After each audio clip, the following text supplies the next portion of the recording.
Bonjour, everybody. How are you doing this afternoon, this morning, this evening if our UK friends are here? Good night if Down Under Maker's awake. Bearded Printer, Captain, Brad, Steven, Vince. Hope you guys are having a good day. It's going pretty well around here. Yes.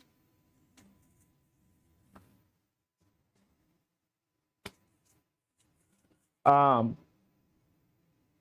working on some prints. I started on a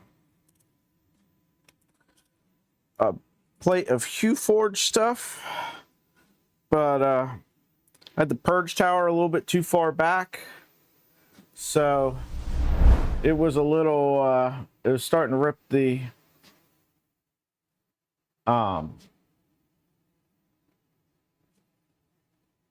purge tower off of the build plate. But as you can see, the clear filament is pretty clear. So thank you to K2 Kevin for those settings. They've worked out perfectly for this Sunlu clear filament. I'm gonna remake that as another filament profile, custom filament. I'm working on a custom filament profile right now for Soraya 64D. Trying to get a part going in that. And just as always, once I've got these dialed in and print profiles to go with it, not just filament profiles, but print profiles, I will put all of it up on the GitHub if you want to grab them, import them into Orca Slicer, test them out for yourself as a starting point, if nothing else. I've not tried the Overture Clear PETG. I have one roll of clear PETG from Polymaker that I bought like 3 years ago that I was printing diffusers in, but quite honestly, it's absolutely unusable for diffusers if I use my clear profile. They no longer act as diffusers. It's so clear. You could read a book through it. JPP, how's it going? By the way, saw you became a member. I don't know if you did that off the stream or on stream, but I did see you became a member. Thank you for becoming a member.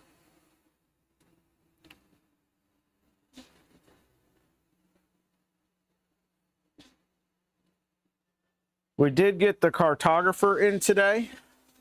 I got dropped off about a half hour ago by the postman.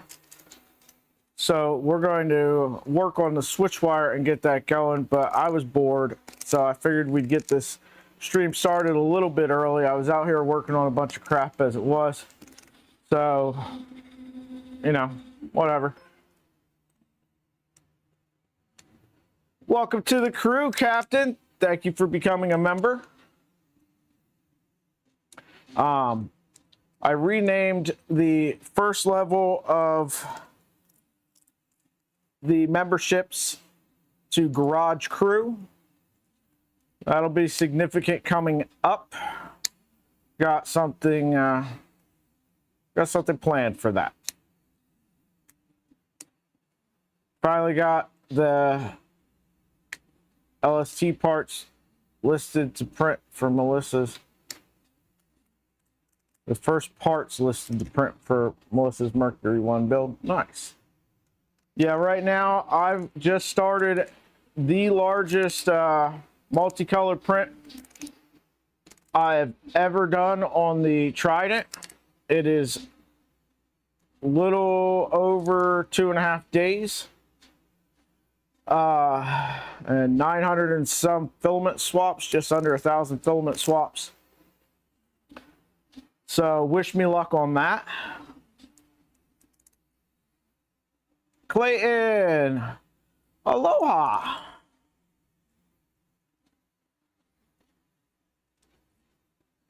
Welcome to the stream. I think you were here once before, but welcome again. It's always great to see new folks in chat. YouTube decided to autoplay one of my old streams, and I was watching chat go by, and there's some folks that used to be regulars that are no longer here, and I almost want to see if I can find them, reach out to them, just make sure that they're okay.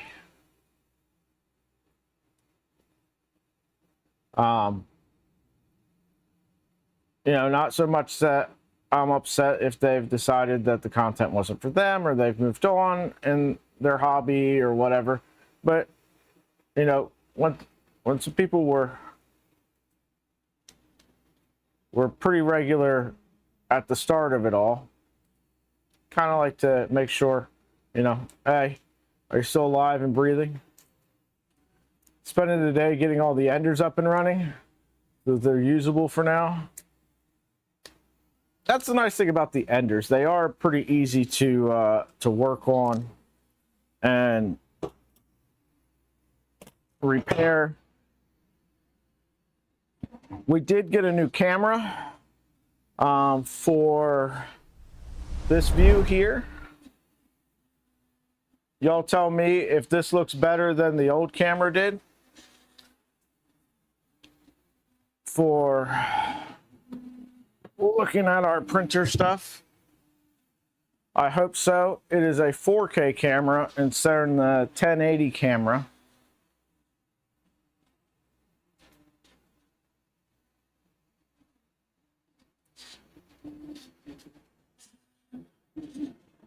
But yeah, one thing I did have to do that I never thought about. So the Trident back there has the box turtle, and I always had the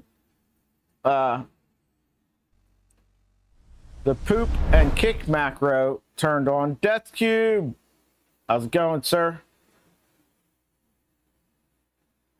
Yeah, the autofocus is going a little crazy. There's a lot of stuff going on and moving in the background. Hopefully it settles out or something.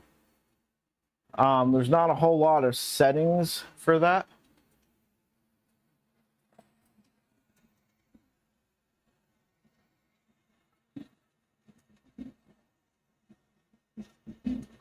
Note to self, disable the arch stuff for this print profile. Let me go do that now. It's throwing up non-stop errors for I thought they changed it and added arch commands supported in Klipper. Am I wrong about that? Luke, how's it going? Martin, I'm doing a test for a 64D TPU RAM right now with SoriaTech 64D filament.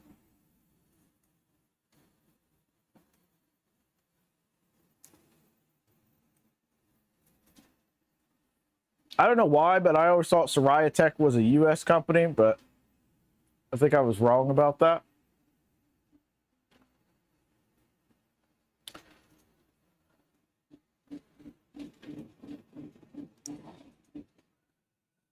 I also got fans, so depending on how the Switchwire process goes today, we can always rebuild an ant head if y'all want.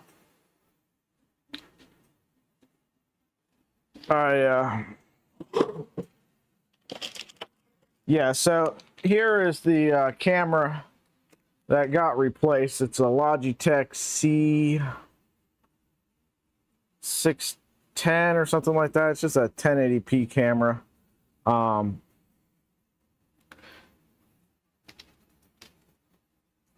Yes, yes. Because the ant head is absolute garbage.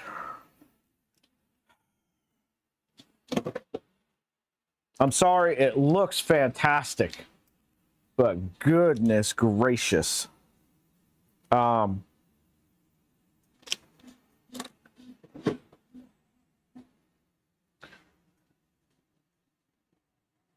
keep threatening to put a rapid burner in there because that, you know, for the same Z height I've already lost for the ant head to have the regular Rapido. I can put the ultra high flow adapter on there and not lose any Z compared to what I have now. But the only thing is I'd have to do something different for the filament cutter. I was looking at one of those crossbow ones, but nobody has them in stock. So that is what it is.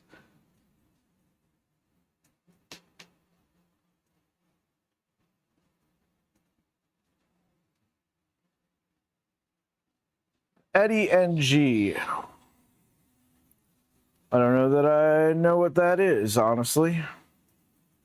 Let me go look it up.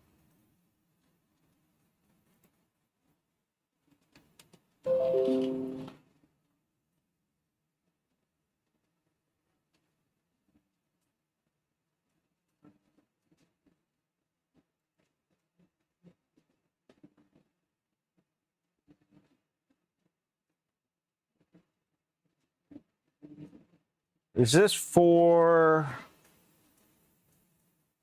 This is for the Eddie probe from Big Tree Tech, right?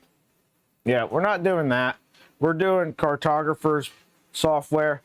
It actually does do the same thing where it uses nozzle probing to offset the Z. Melissa's about to be printing the parts for the ant head to go on her Mercury. She's doing the ultra high flow version with the Dragon ultra high flow. I don't like the look of the Zoll tool head. And if I'm not mistaken, Zoll uses 50-15 blower fans. I'll put another Blackbird tool head on before I put Zoll on. I love the Blackbird. That thing is so freaking easy to work on. Like ridiculously easy to work on. It's compatible with Cartographer. Yeah, but there's no point in doing some other software when the Cartographer software already does what this was trying to do. Unless there's something that I'm missing.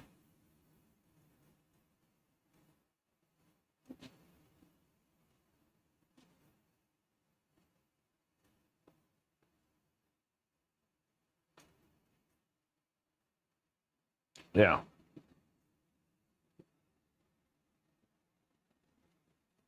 I mean, like I said, I could be missing something. I'm not going too deeply into it.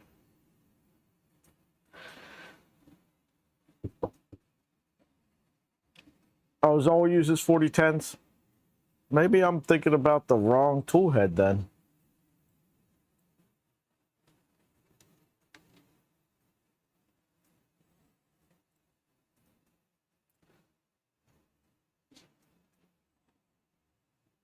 Oh, it does.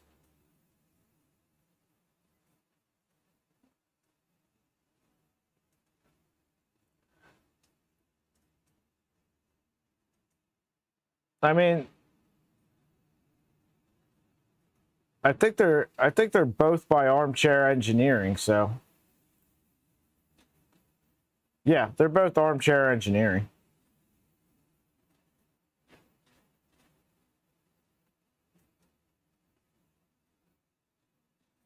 LTX, how's it going?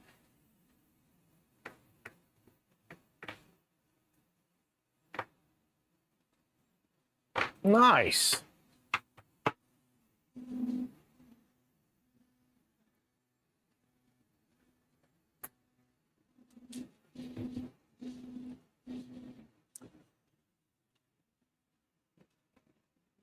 I think I have heard back from Most of the folks that I've contacted about are the giveaway stuff on the marathon stream, November 22nd. I'm waiting to hear back entirely from one, and I'm waiting to get information on what another one wants to put up. But it is going to be pretty awesome.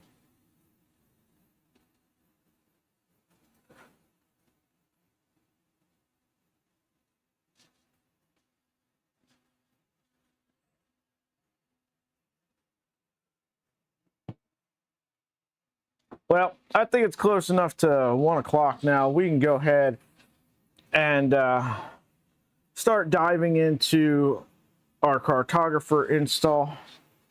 Let's take a look at what we got first. What comes in the box.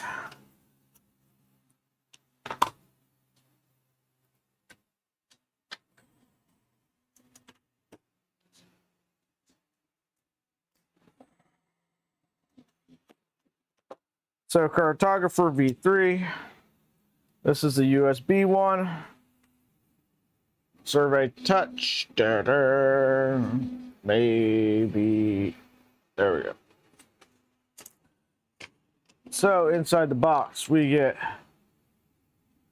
the Cartographer probe itself. We get a USB cable. And then we get one of these cables, which I think is what we're going to be using. And they give us some extras and a nozzle wipe. I love the fact that they send you a nozzle wipe with these, and some Cartographer stickers. So for now, this is what we need.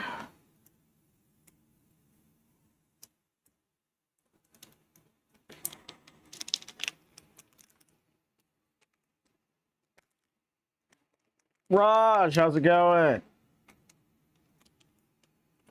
So, let's get our new fancy dancy camera over here. Come over to this. I also got the power cable for this thing in. I've got on the way a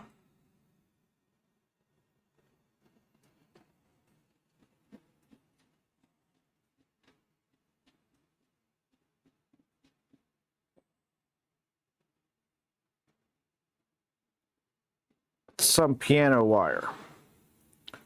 So what I want to do here is figure out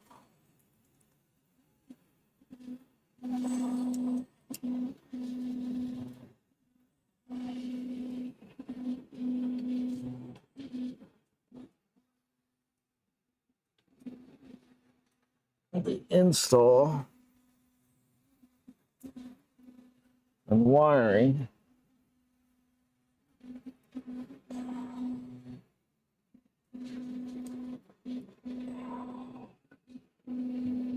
for where this is going to go.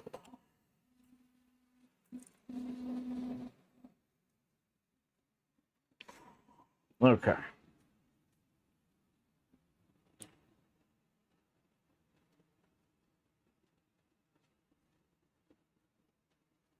Yeah, Captain, I am non-stop having to buy stupid power cables. I gotta get another one still for the NG.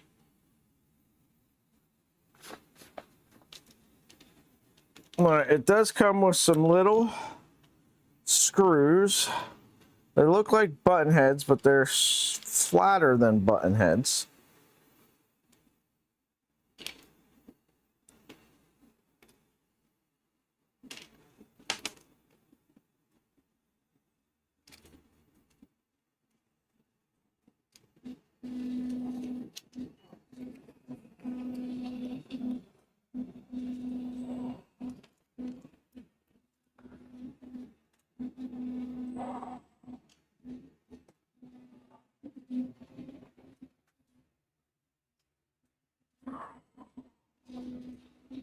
Zach, welcome to the stream. How's it going, man?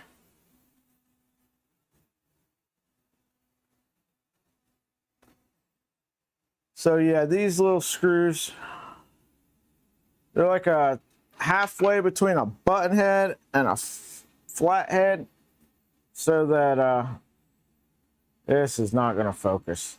Will this one focus on it? Yeah. For clearance,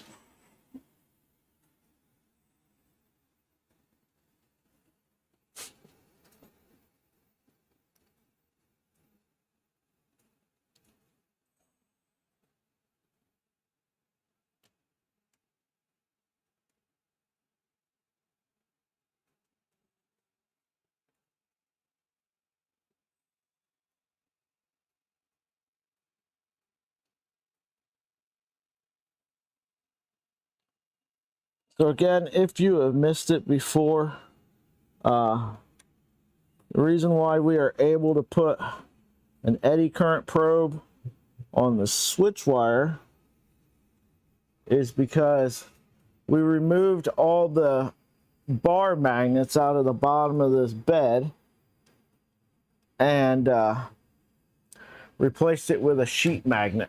So there's now a sheet magnet on here. Oh, this is my daughter. Let's see what kind of trouble she's gotten herself into today. One moment.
Oh, the random crises that are a 14-year-old's life.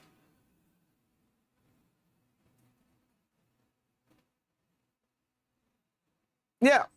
So also on that front, thank you everybody for watching the content, subscribing, liking it. The last 2 weeks, I have gotten more watch time in the past 2 weeks than the prior 2 months combined. So that's awesome. You guys know how long it took to get the last 200 hours to get to the 3,000 hour mark. And in the 3-4 days after that, we've managed to rack up another 350 hours towards the 4,000 hour goal.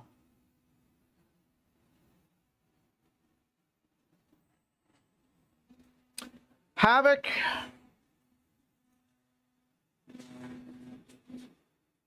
The nice thing about Core XZ over your traditional bed flinger is how fast you have Z movement, because you can run your Z axis as fast as you run your X axis, possibly even faster, and that really does cut down on print times.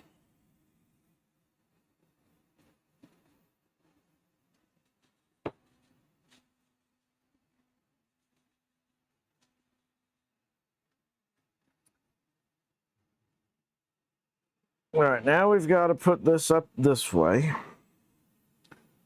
So this needs to get like buttoned onto here so that it doesn't rub up against anything.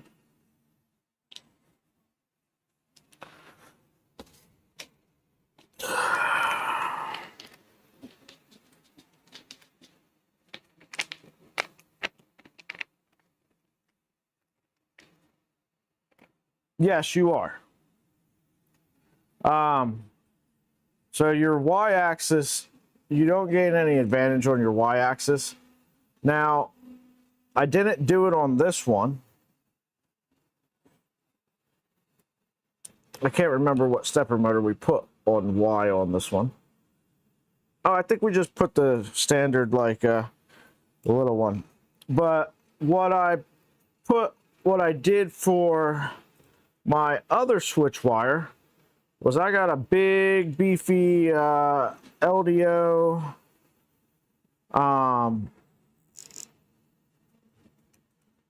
stepper motor, 0.9 degree, a lot more torque, and that lets me fling the y-axis around a lot faster on that Switchwire, to the point that that Switchwire runs the same print profiles and speeds as the 2.4 and the Trident do. I've never been one to push the absolute limits for what I can get a printer to do.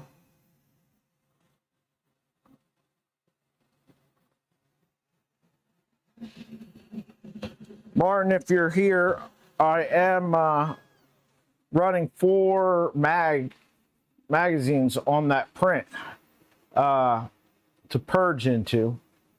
I kept adding magazines until it stopped decreasing the amount of filament on the purge tower. So I got 4 magazines basically for free. It's material that would have otherwise been. It might be that one. Currently it's printing, so I can't really flip it over and tell you. And honestly, I wouldn't take the bottom panel off to figure that out anyway.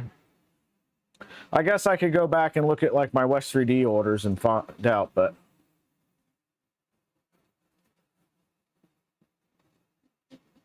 Eric, how's it going? Yeah, the Underwire is great. What version of the Underwire are you doing? I haven't built one myself, but I talk to Physitech quite often. He does a lot of Underwire stuff. And in fact, we've got his electronic management system installed on this Switchwire. I know there's a couple other Underwire conversions available out on the market.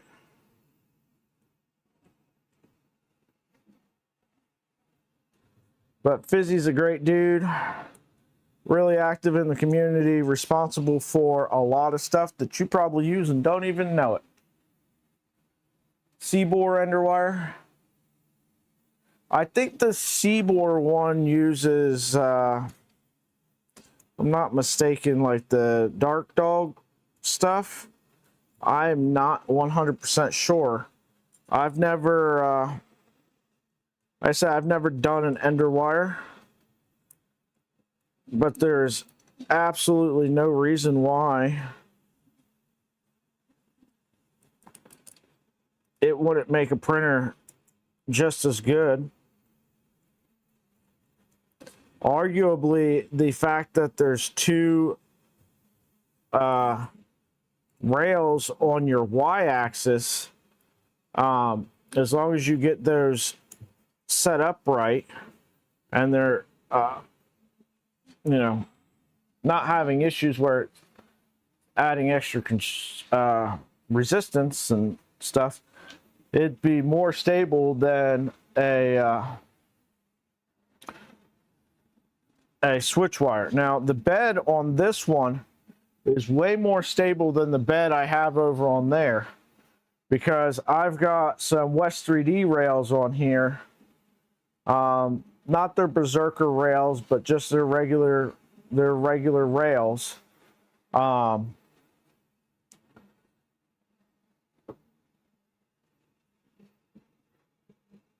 And this is a much nicer rail than what I have on my other Switchwire. But I don't really have a whole lot of issues with that Switchwire. Yeah, most Enderwires, I think, are dual Y-axis rails, right?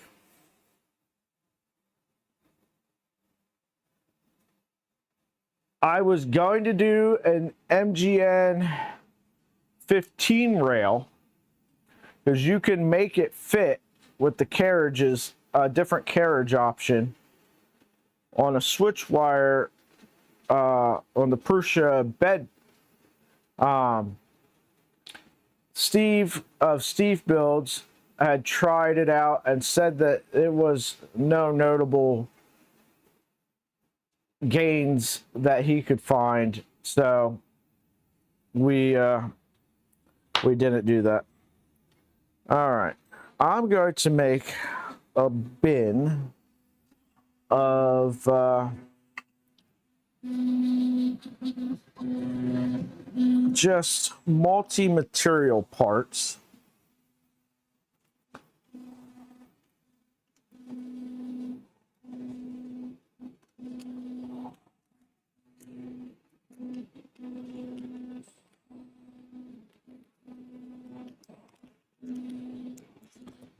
In one of these Ferrari drawers. I'll create a new label for it.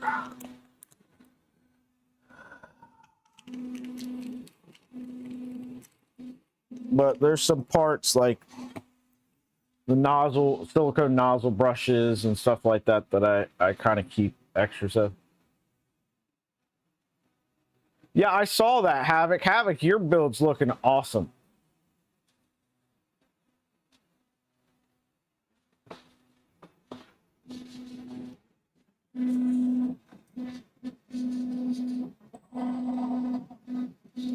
So now we need to look up wiring for the LDO Nighthawk 36. LDO Nighthawk 36.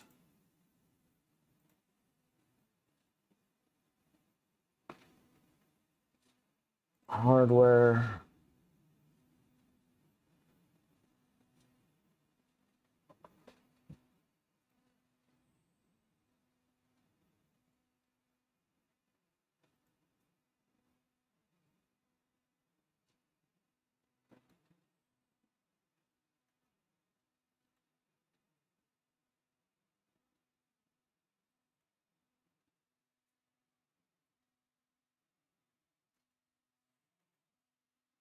Okay, we've got the V1.4 layout top, 5 volt.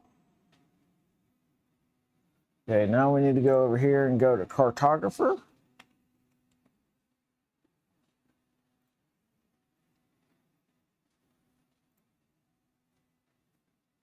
Documentation, installation.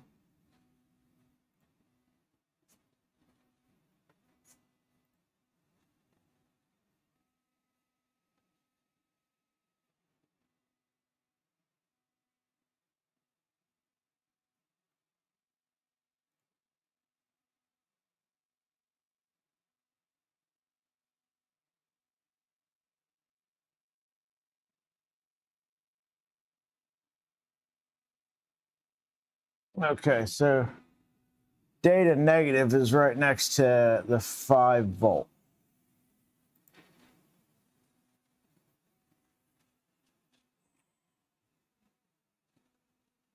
You're doing a dual shear XZ.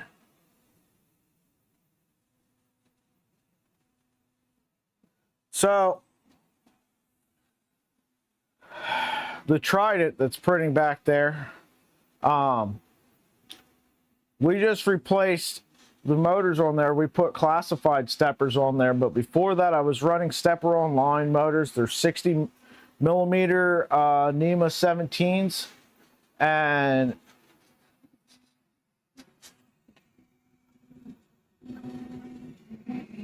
that thing was absolutely insane. All right, this is not working out.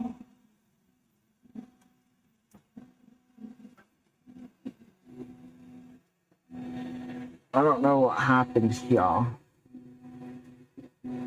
but it is not extruding correctly, that's for certain.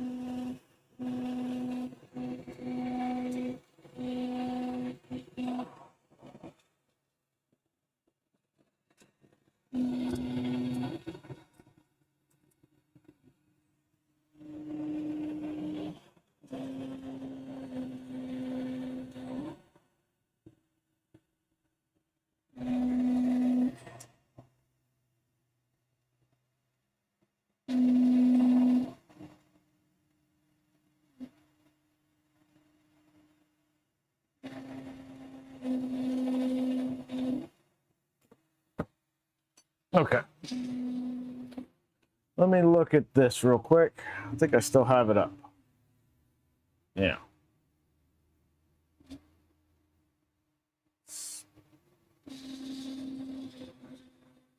Preview.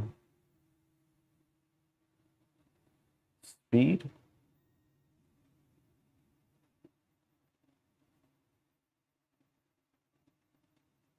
Yeah, don't like that. Flow. All right, so let's adjust this flow rate. Take that down to 5.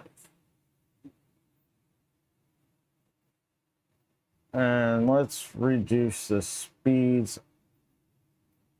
This is the 64D filament.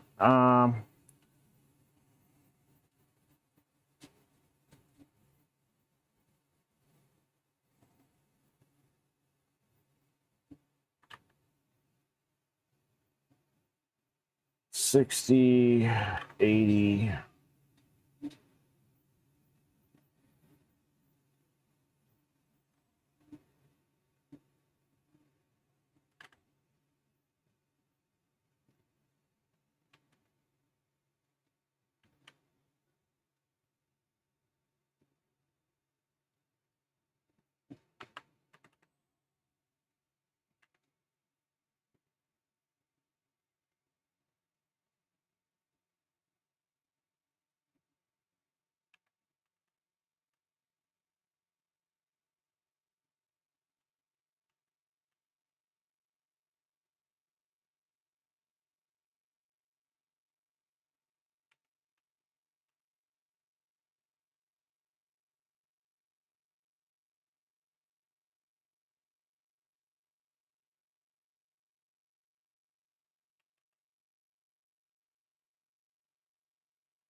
Really?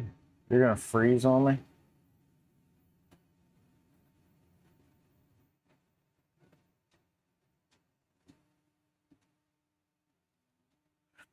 All right, well, guess we're not doing that. What do we got?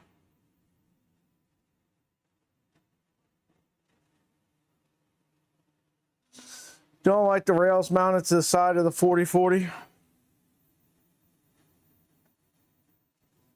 I could see that being an issue, yeah.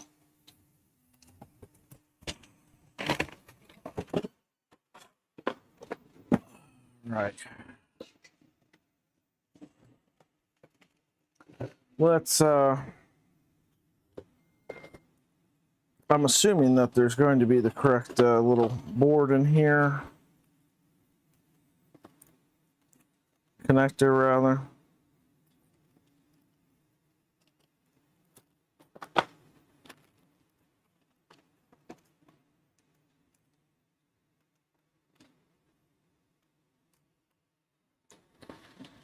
Maybe not.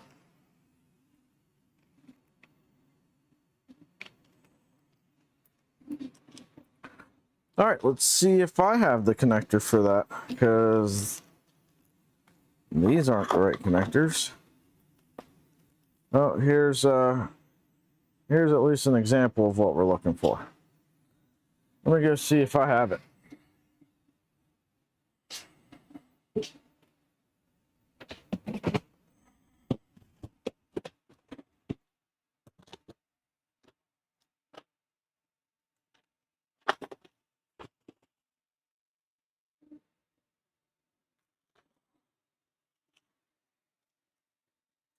I think it's a ZH 1.5 connector.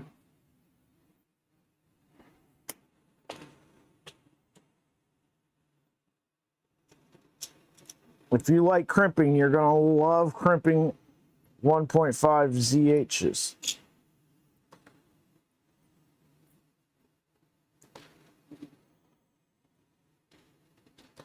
All right, here we go.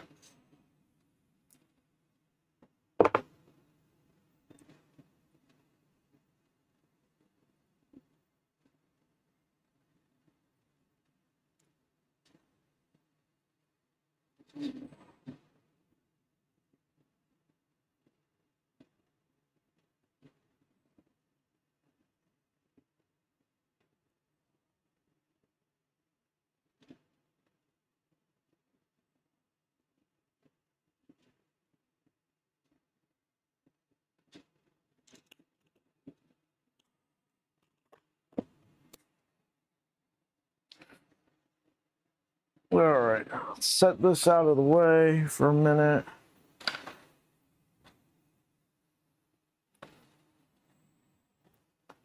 Let's cut all of these off.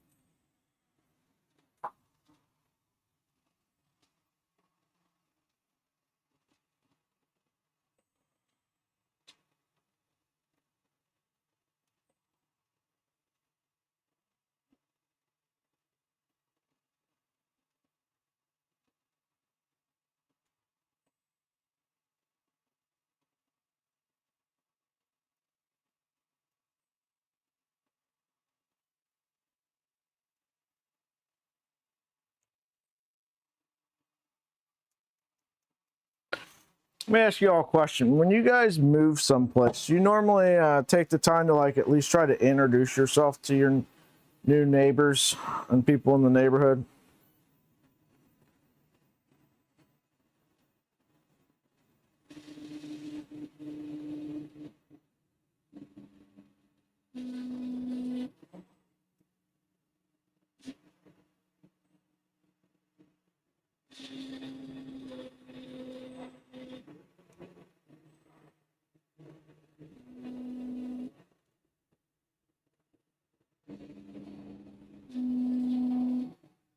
No. Yeah. I was just asking. I got new neighbors, and yeah, I tried to make sure I introduced myself when I moved into the neighborhood to everybody I could find. I wasn't like going up and knocking on people's doors, I guess, except for maybe the immediate next door neighbor. But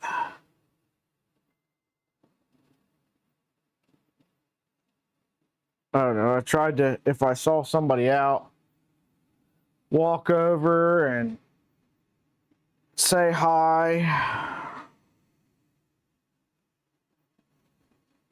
I don't know. Maybe I should just go over there, knock on their door, and introduce myself.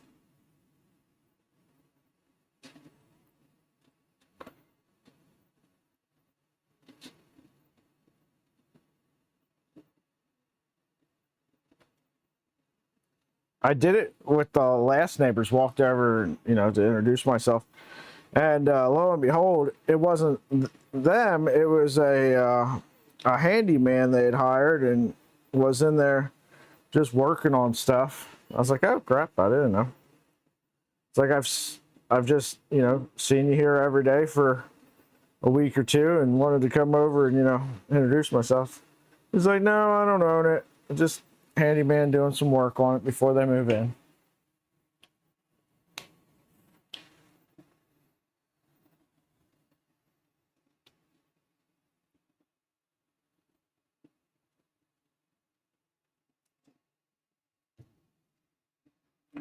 I had, talking about bottle of wine, I had some neighbors that were, are you going to work yet? Obviously not.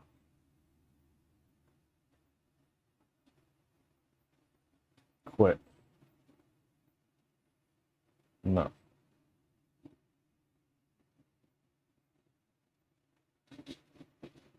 Oh my Lord. All right. Force quit. Orca slicer. Goodness gracious.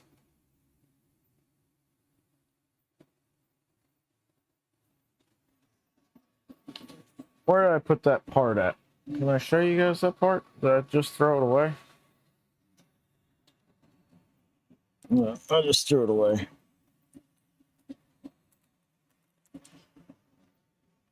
So here's what we had.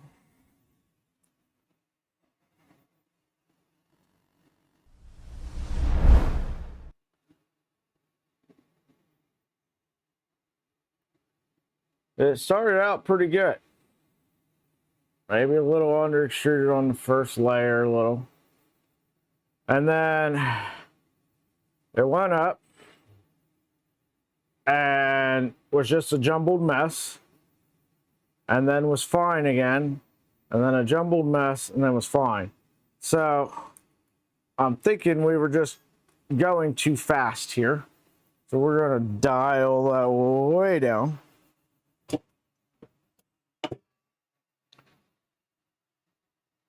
Picasso parts, that's right.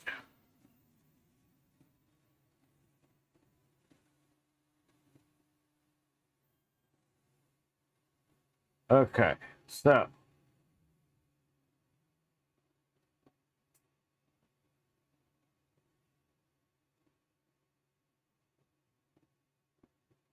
actually I want to go 1,000, 2,000.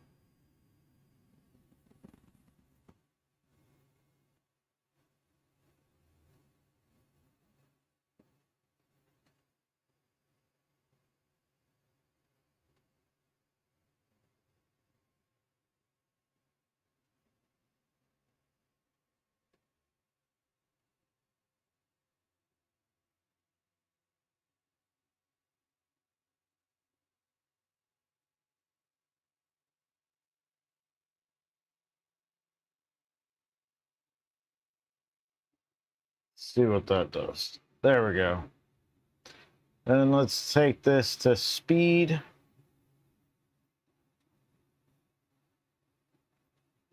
And flow.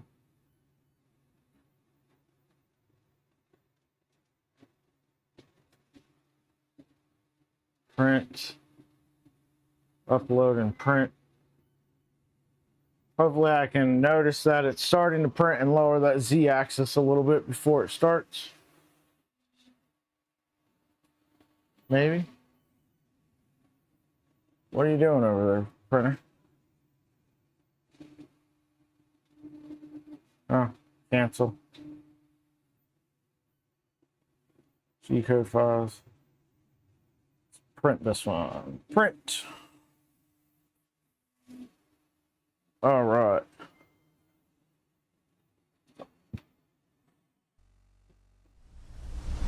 Let's come back over here.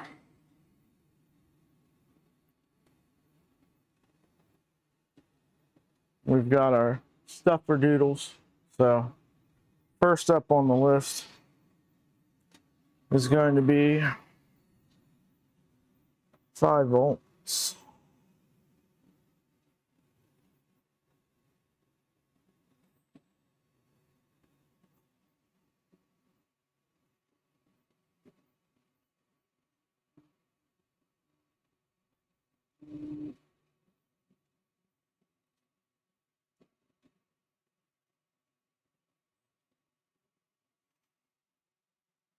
Okay, and then white.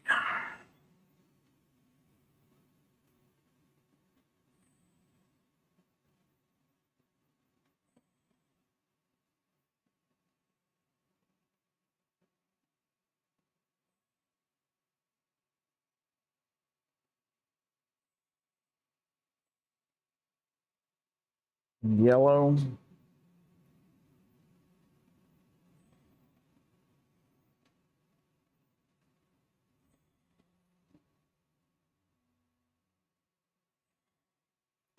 And then black.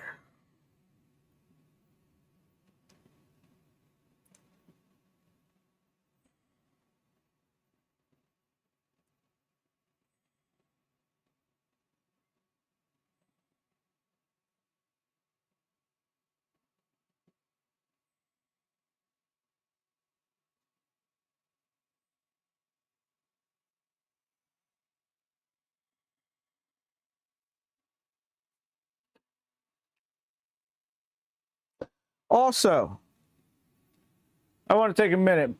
I haven't shown this off, but I got this as a gift from one of the members.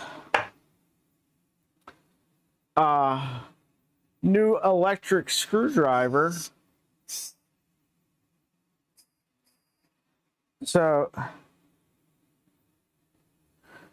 I won't say your name unless you want it to be known, but thank you very much. I've got some Allen bits here. Let's just go back over to this camera. So it is a skill electric screwdriver. So you just turn a little collar and it spins. The collet is locking. It locks in your drivers. I don't have a set of ball ends for it. I just got a set of straight hexes for it, little 3-inch ones. But this is going to make building stuff so much nicer for me. I avoided using mine that I had before. It was a Bauer, because the run out on this thing was so bad. Let me see if you can see it if I put one of these in here.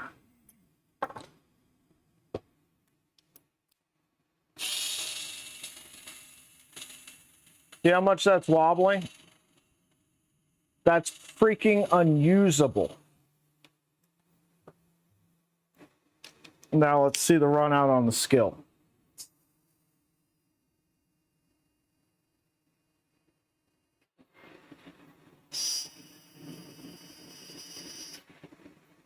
Next to nothing.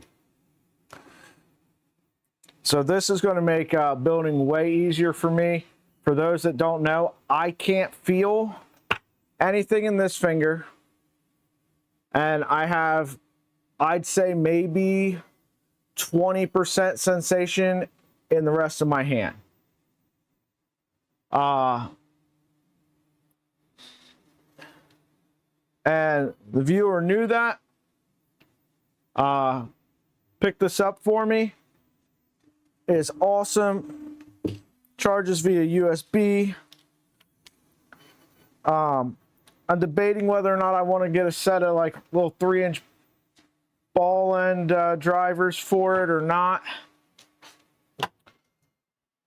But yeah, I forgot to bring that up the other day. I just wanted to say thank you. Hoto. I'm not familiar with those, Luke. What are they? Hoto driver.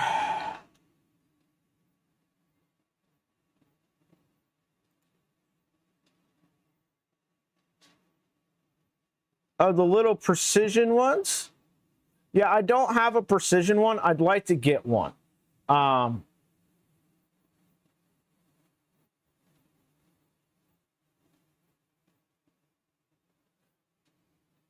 Hey, Brad. Yeah, so I would like to get a precision one too. The nice thing about this is it's got the torque to drive, especially like building blasters and stuff when you're pushing stuff through. You got some flat hex ends LDO wrenches. Yeah. I tried to find titanium nitride coated bits for drivers and I couldn't find them. But the ones from LDO are titanium nitride coated. They come with a little case and everything too. But yeah, I got the flat ends for that reason. With electric, I figured I probably didn't want to strip anything. But at the same time, I might want to have a set of ball end ones just for the time that you've got to drive a screw in a really long way at an awkward angle. All right, so I was grabbing a screwdriver to make sure I could push in this last connector all the way when I got distracted by new toys.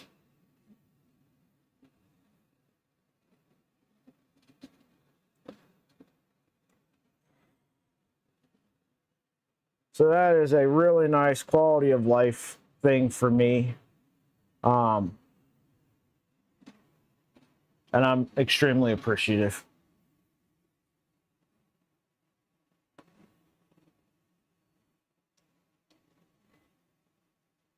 But yeah, so I kept looking at like the pen style ones. They've got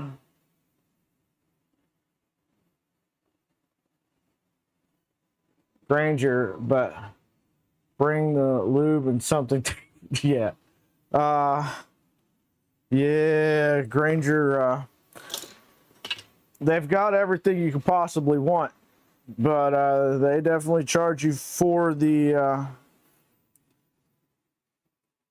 for it.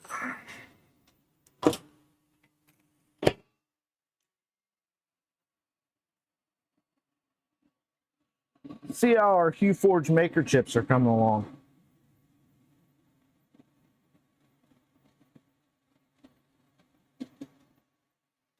Huforges are so weird because they look like garbage until they're like completely done. And being a flat one upside down, it's really hard to tell because you don't get to see it like turn into something nice. You see it garbage to, you know, more garbage.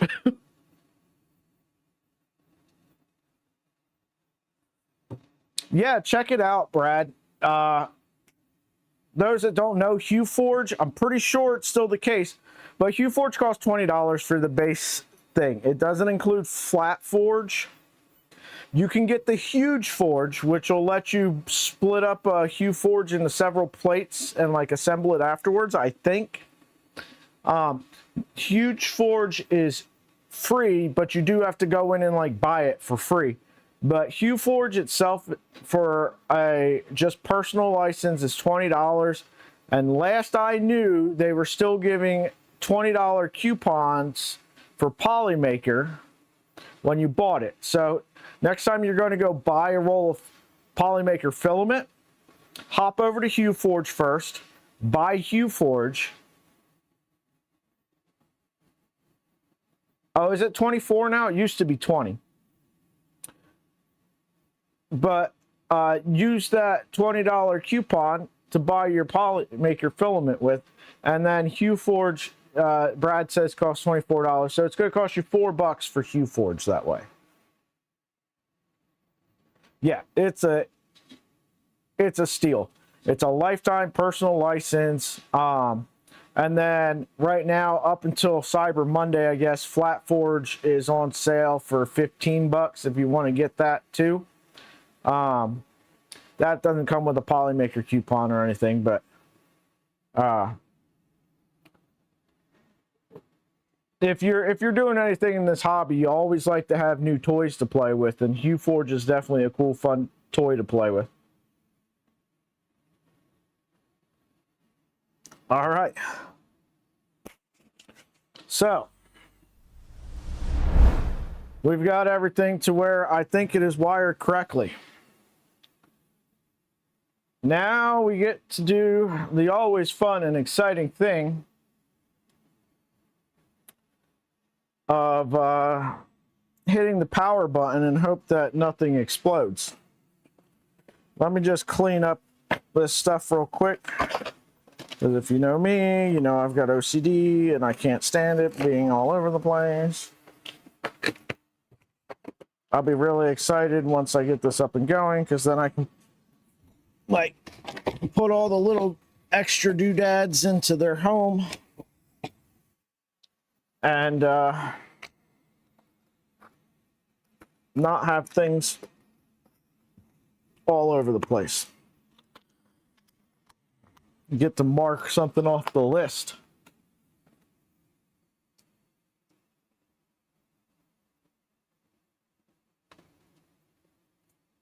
You're about to set up Cardo on Jabberwocky? Well, that's interesting. From one comment to the next, we went from Brad to Howie to Brad to Howie to Brad. Oh, Lord. YouTube. I'm just going to take one more quick look on the bottom. I can show you all as well. I don't think you guys have seen it all wired up. But here we have it with the Physitex EMS system all wired and ready to go.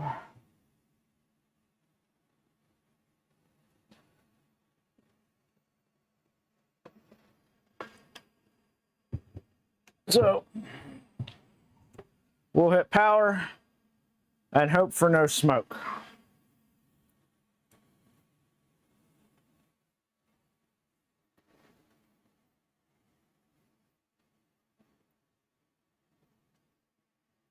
So far, so good.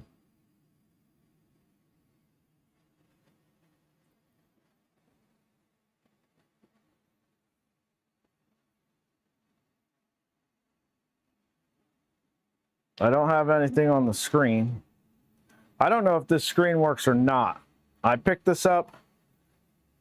It was thrown in with some stuff.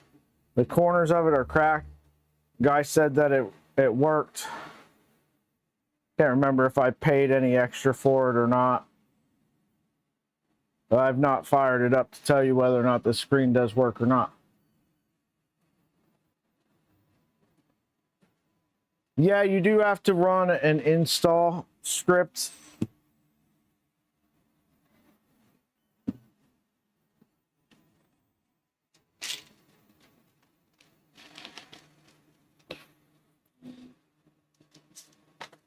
Let me check and see if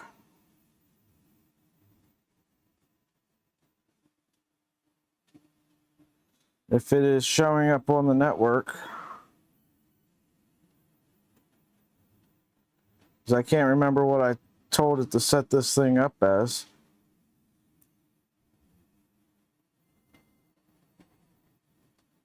Devices, Wi-Fi. No, not devices.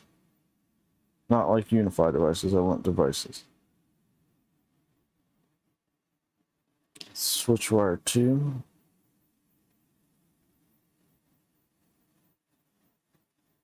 Try it.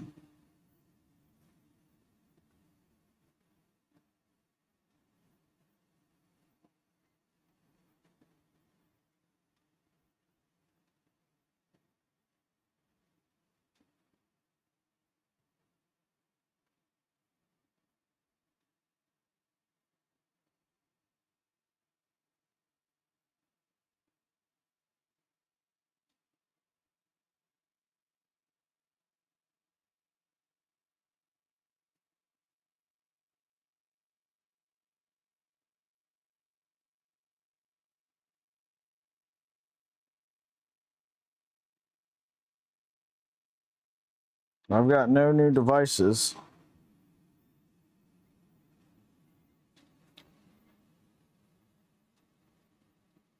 Thank you. Appreciate it.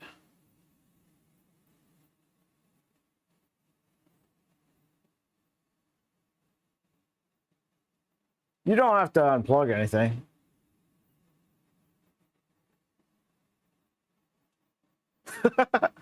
Having conversations with yourself. All right.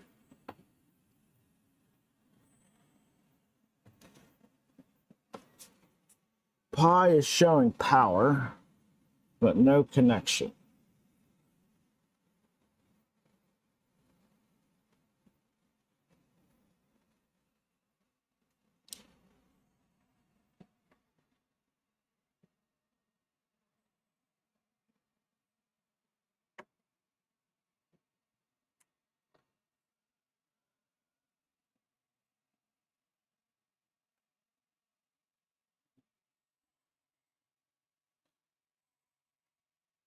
I normally put a keystone in the back on everything and have a USB Ethernet cable wired to these, hardwired.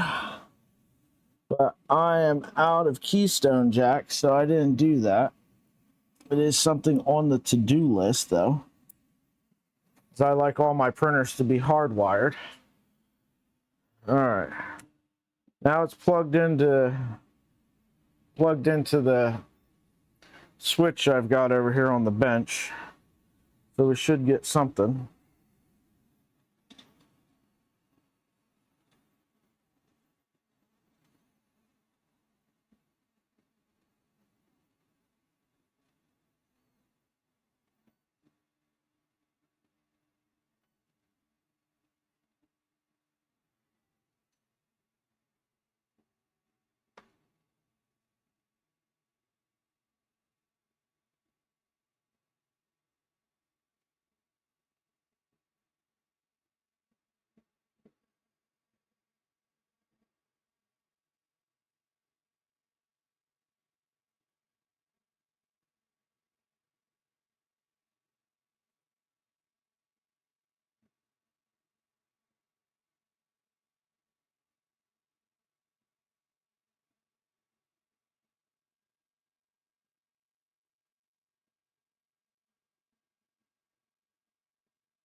Got nothing.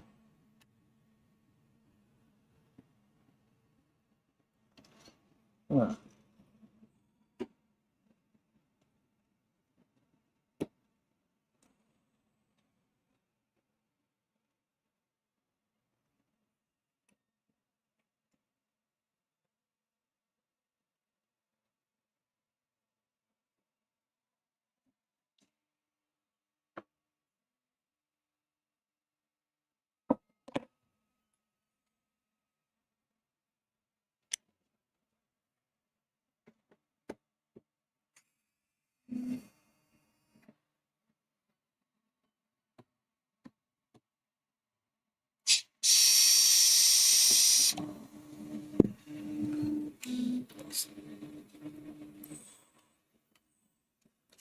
See if I can't pop this display out real quick.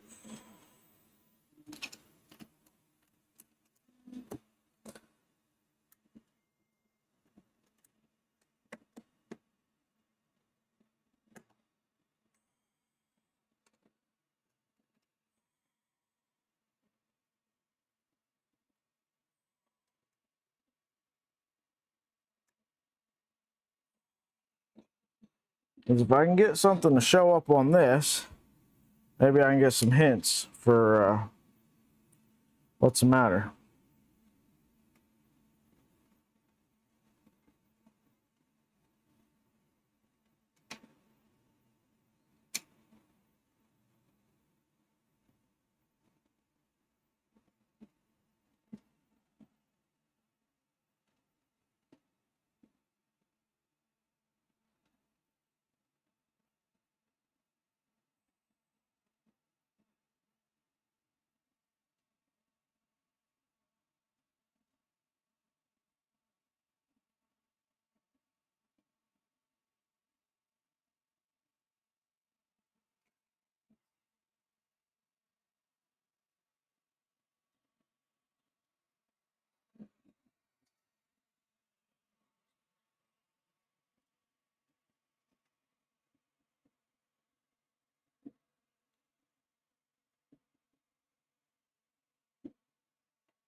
I don't know that I'm getting any power on this 24-volt power supply. Fan's not turning.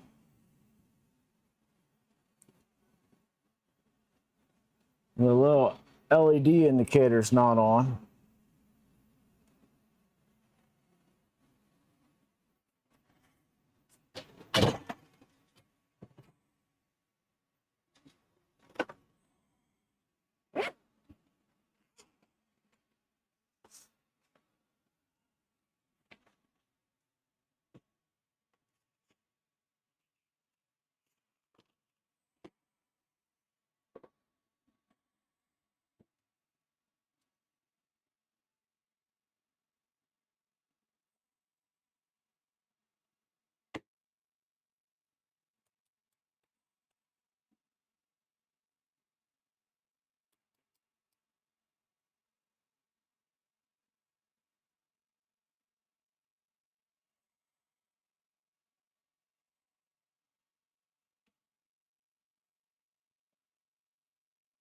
See.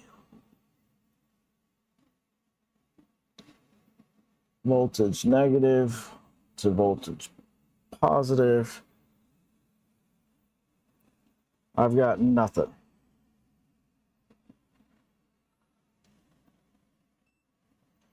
AC. So, neutral. I've got power in, just don't have anything coming out.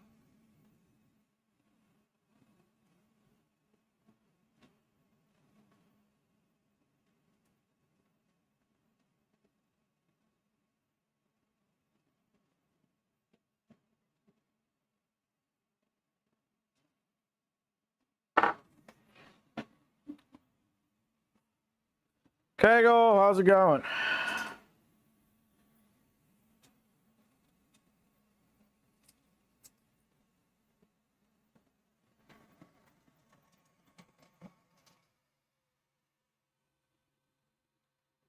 Lost communication, MCU H36.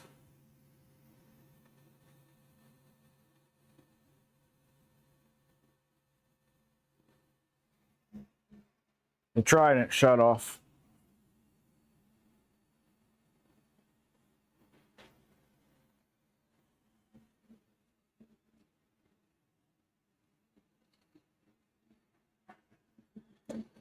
It didn't blow up. There's no power at all. Also, the Pi's not connecting.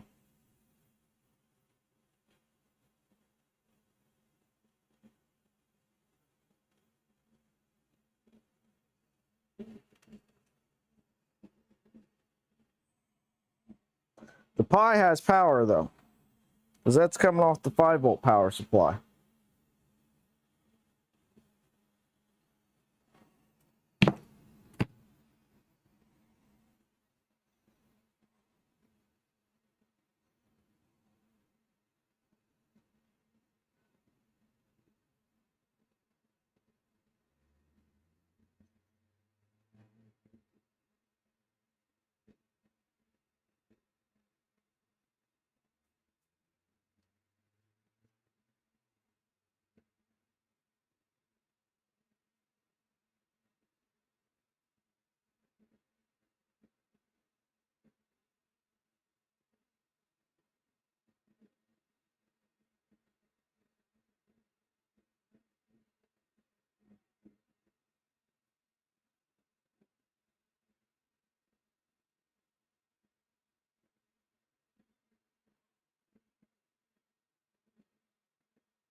Now it's got 115 volts coming into the power supply, but I've got 0 coming out of it.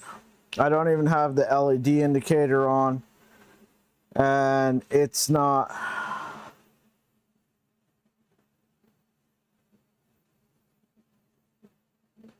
The fan's not spinning, nothing.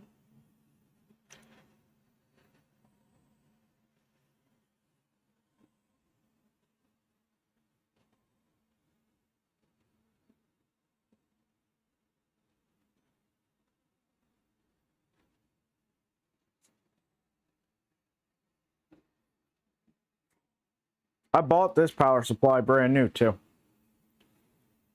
I bought this one brand new from Amazon.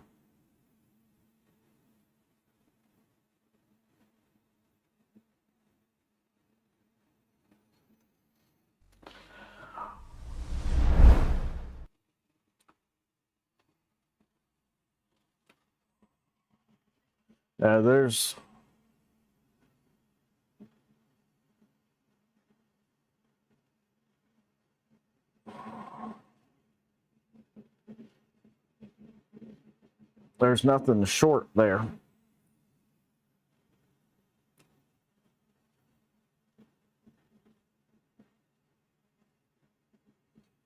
And also, I'm tired of this H36.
Can you not pre-order the H36 anymore? I mean the EBB 36 anymore from Fabrico?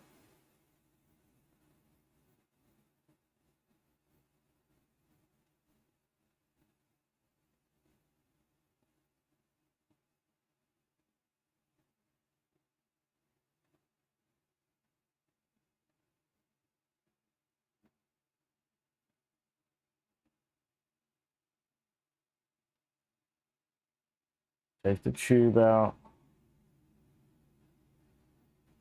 Pre-order. Check out.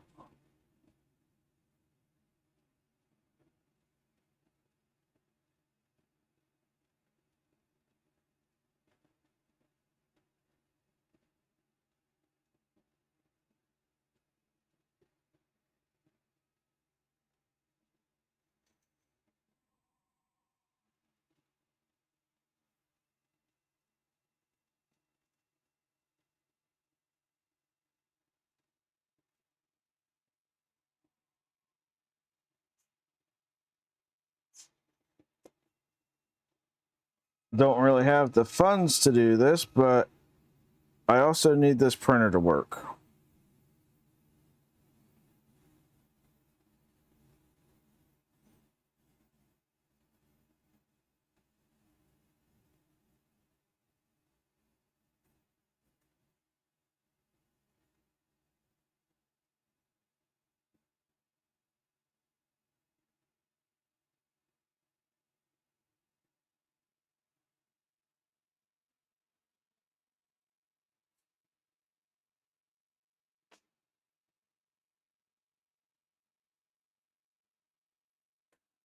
All right, yeah, I can do that. All right. Let's go back over here.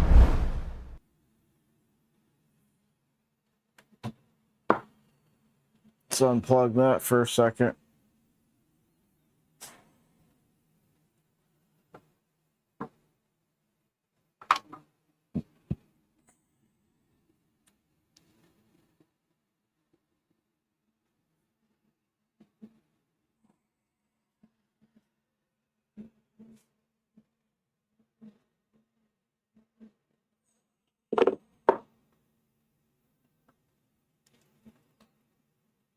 So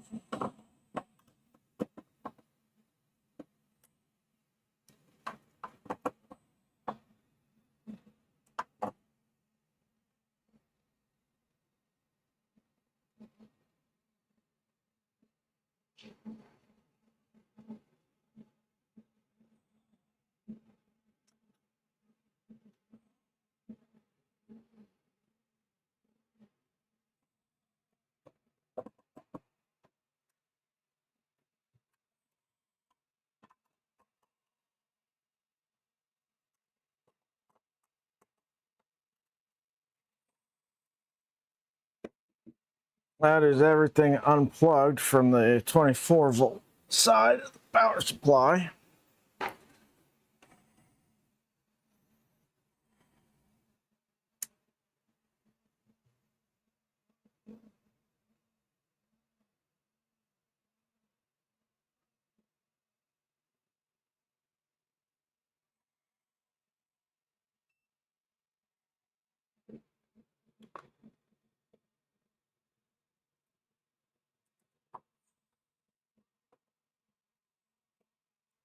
Still got nothing.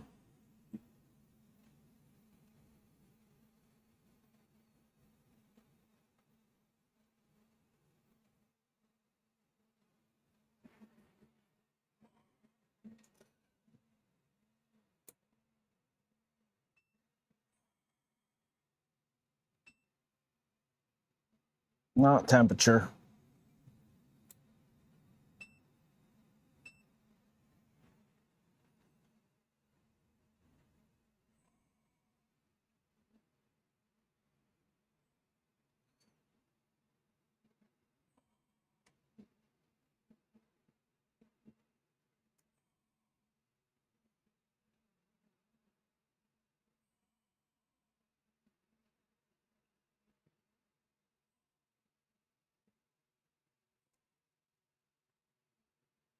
I've got no shorts on any of that.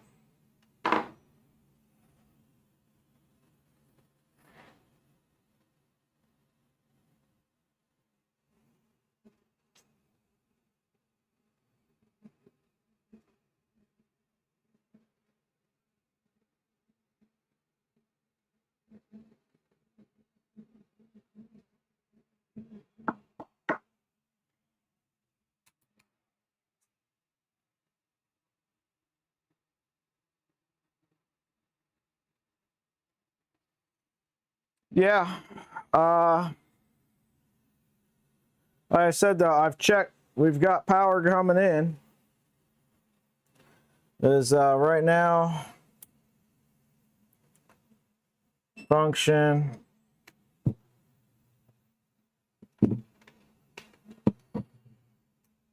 There, you guys can see that. So here's the AC side, 116.1 volts.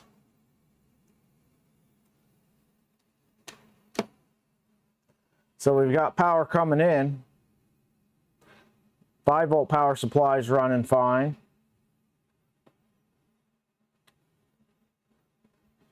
But our Pi is doing nothing.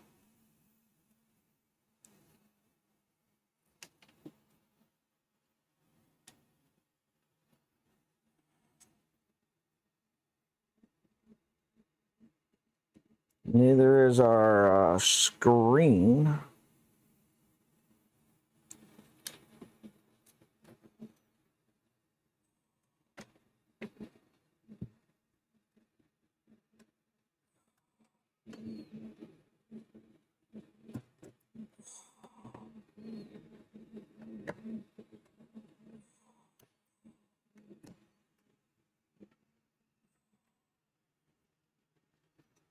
And if I turn this into continuity mode,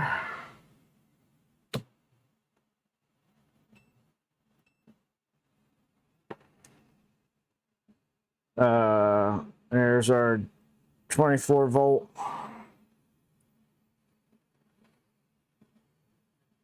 To 1 ground, 2 grounds, 3 grounds. Nothing shorted on that.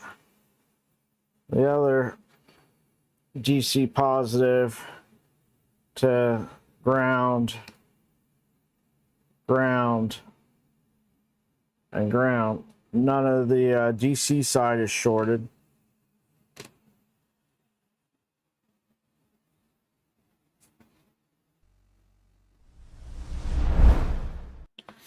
All right. Let's unplug this.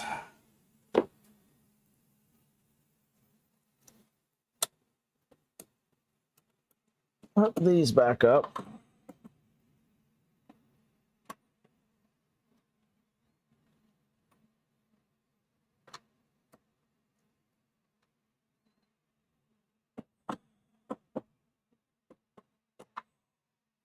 Actually, I don't know why I'm hooking them back up.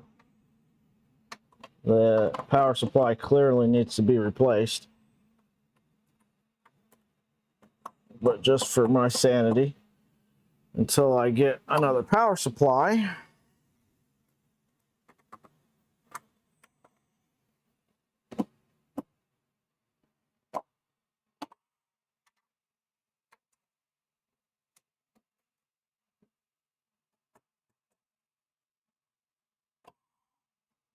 this is all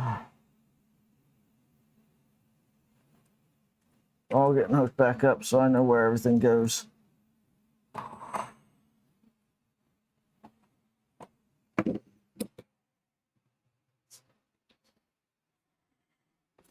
Well, that's disappointing, y'all. 'Tis disappointing.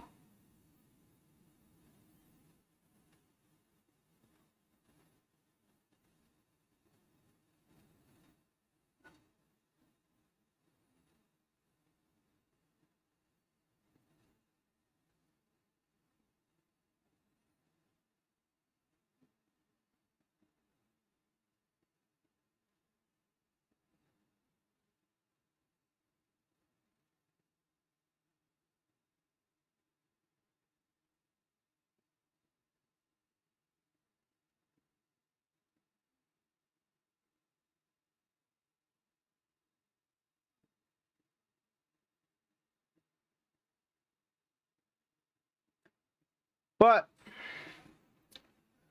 here's the deal. We've still got some time.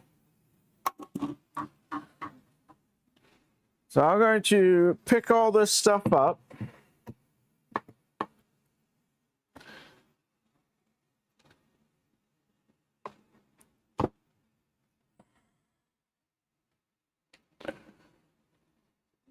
Process an Amazon return for this power supply.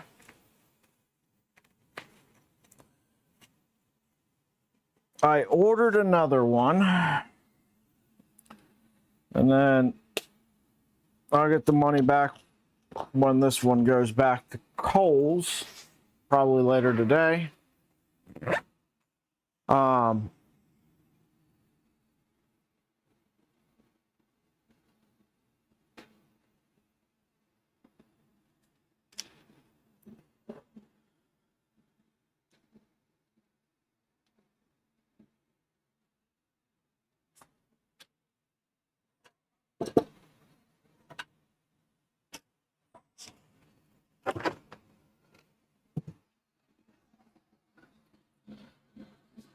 I'm more than a little annoyed at the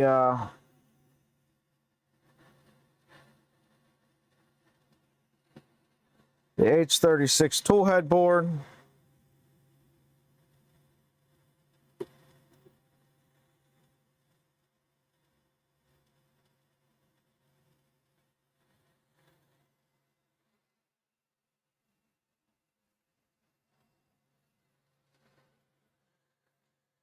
Our Hue Forge Maker chips are coming along though.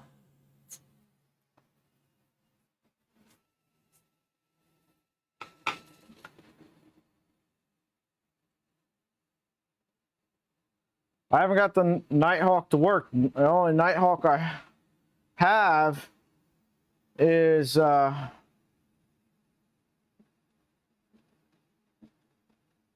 I guess I could have got a Nighthawk, but the only Nighthawk I have is on the Jabberwocky, and I haven't got a chance to use it yet.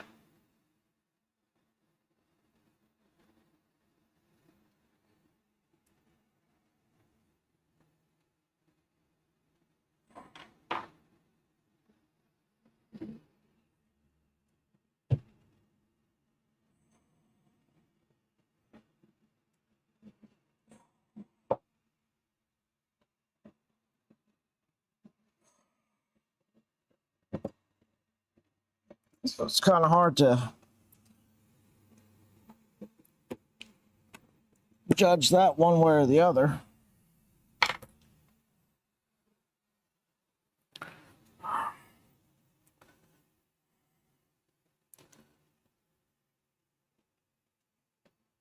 Now, as for why the Pi isn't working, I have no idea. So I'm going to pull this SD card out.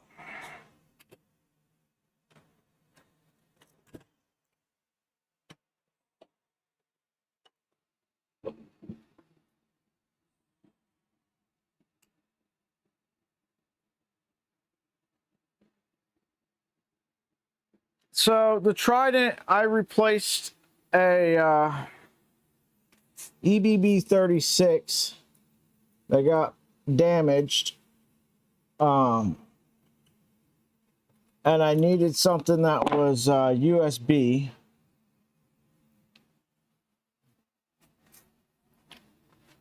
So I replaced that with the H36 by Phystech. And I don't know how much a Nighthawk even costs.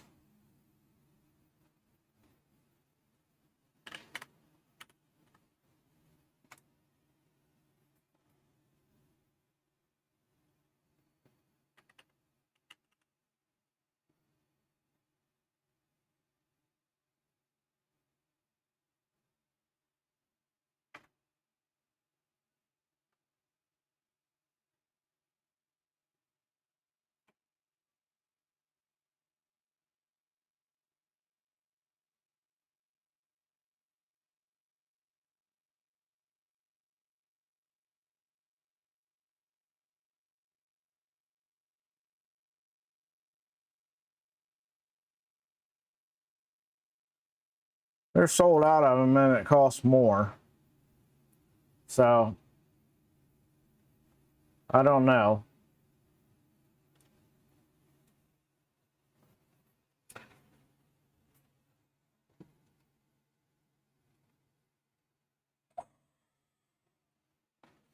All right, let's minimize this. Let's go ahead and find Raspberry Pi Imager. Choose a device. Pi 4. Choose an operating system. Raspberry Pi Other. Raspberry Pi Lite 32-bit.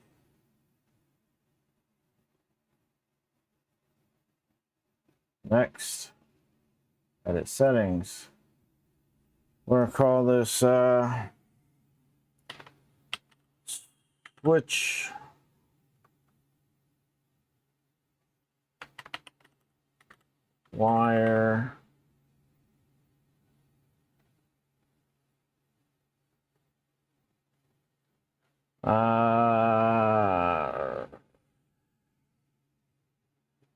do I number it or do I give it something else?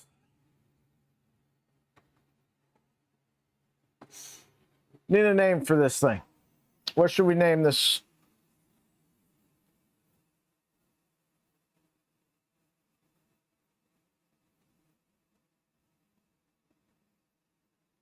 Yeah, I've got mains power all the way to the power supply. I've got mains power to the 5-volt power supply. The 5-volt power supply is sending power. I'm getting the LEDs light up on the Pi. which is what's connected to the 5-volt power supply. I'm just not getting anything out of the 24-volt power supply.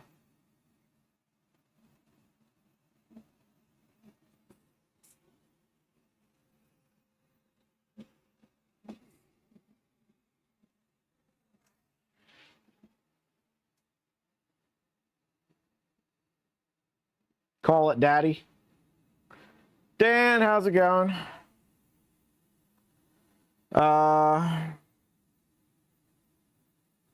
Speaking of,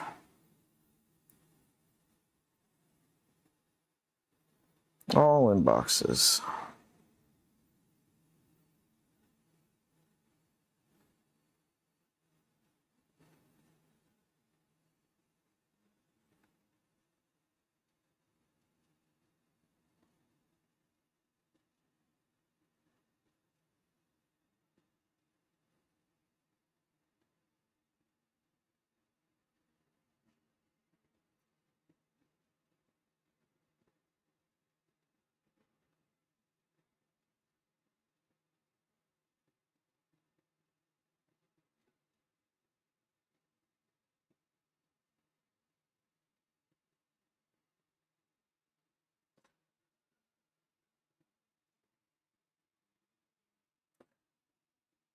Just because, why not?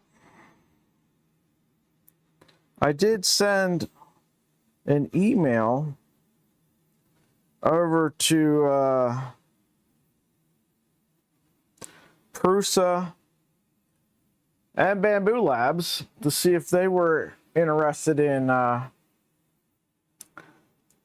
sponsoring one of the printers for the Workbench series. I have not heard anything back yet. Not that I necessarily thought I would. All right, I'm going to run to the restroom real quick. I'll be right back. Please stand by.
All right, I'm back.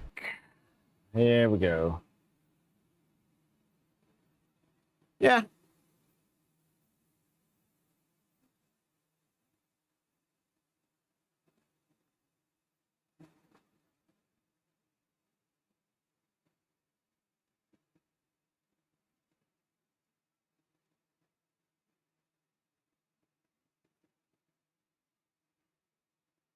I don't think so. Otherwise, I'd have an issue with the 5-volt power supply.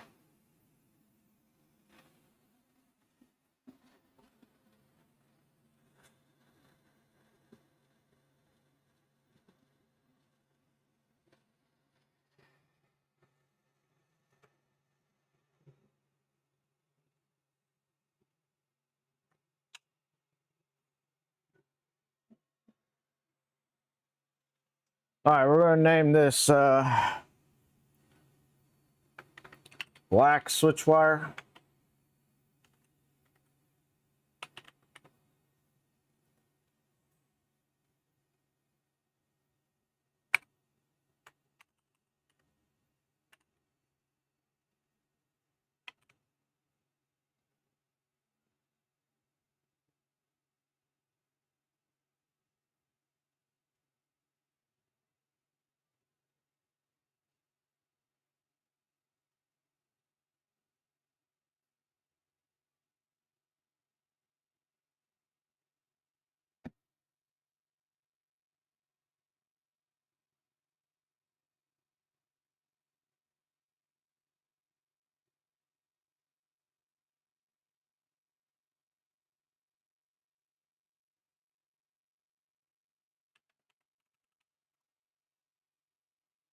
All right.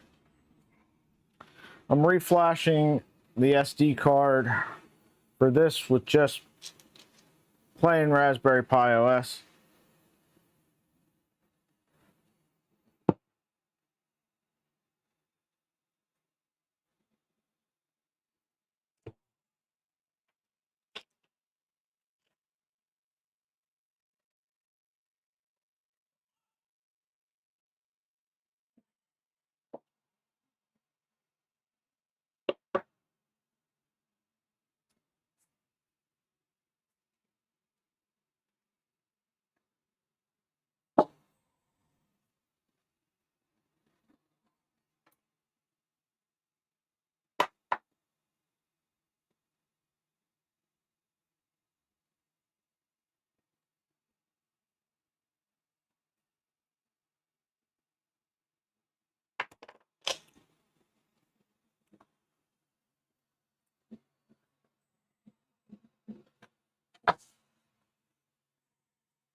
Well, at least it didn't fail like after I'd wasted an entire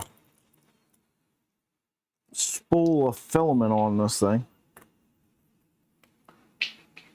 Maker Viking, how's it going?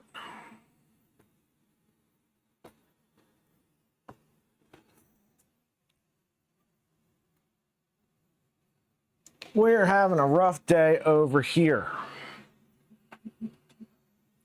TPU RAM's looking better.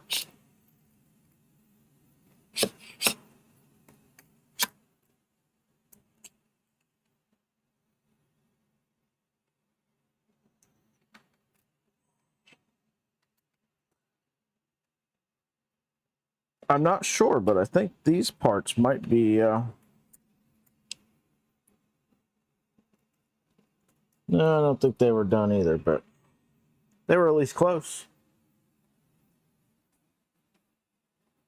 I think that color combination is going to look good, though.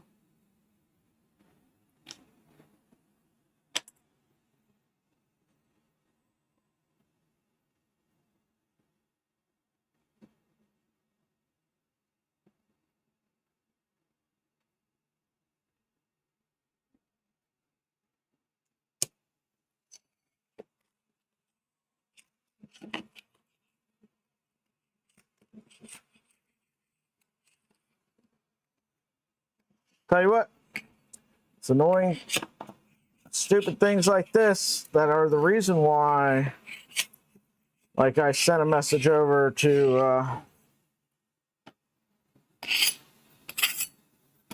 Bamboo and Prusa trying to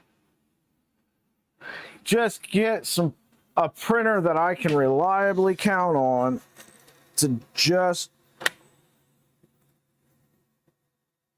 print what I need it to freaking print. I've got projects to do and stuff I need printed for them, and it is getting extremely frustrating not being able to just get the parts needed I need to do them.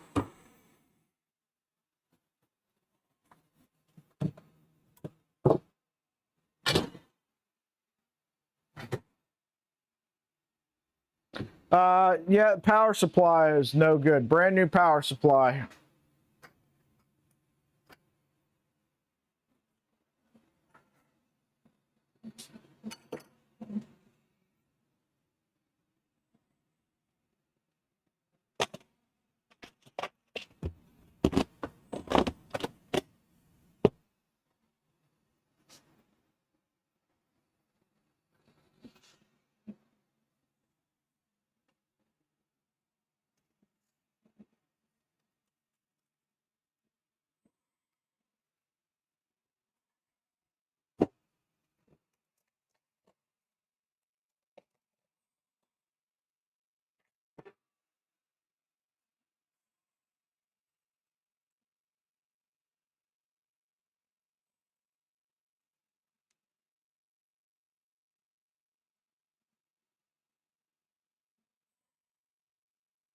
All right.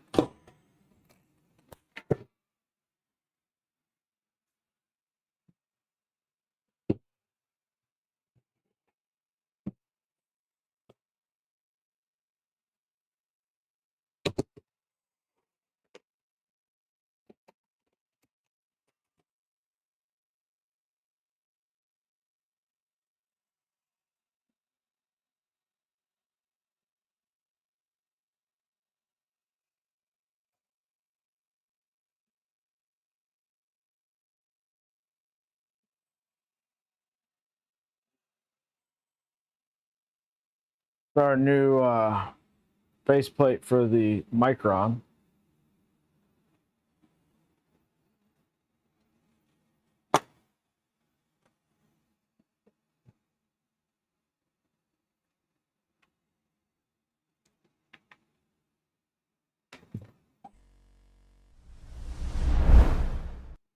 Put some heat sets in it.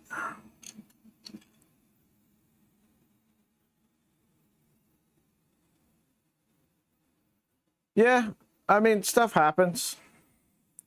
It's annoying.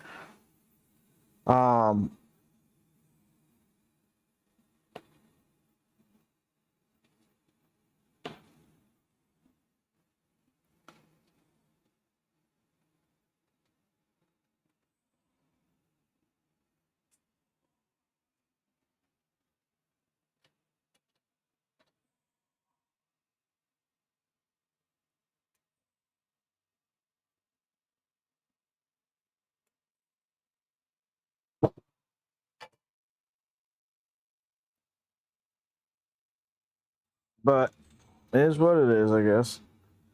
All right, let's put some heat sets in here.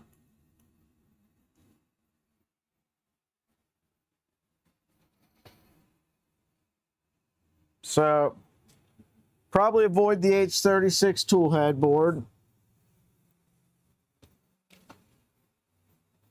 The only USB one I have experience with that I know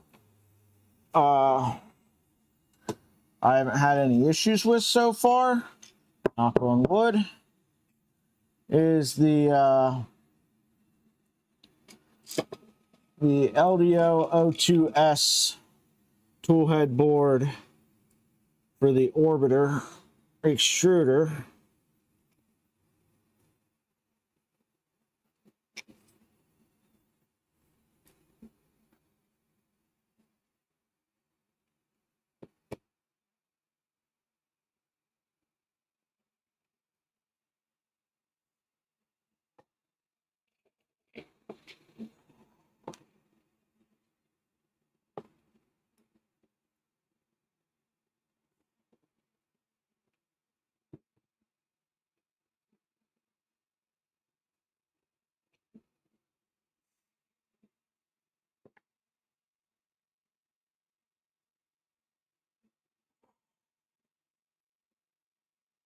We'll find out if Down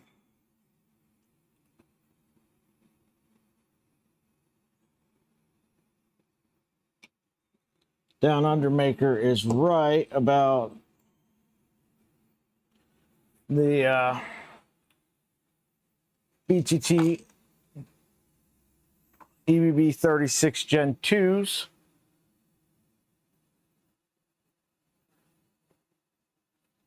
Yeah, the issue is I don't have an orbiter extruder on that. I've got a Galileo 2 extruder on that.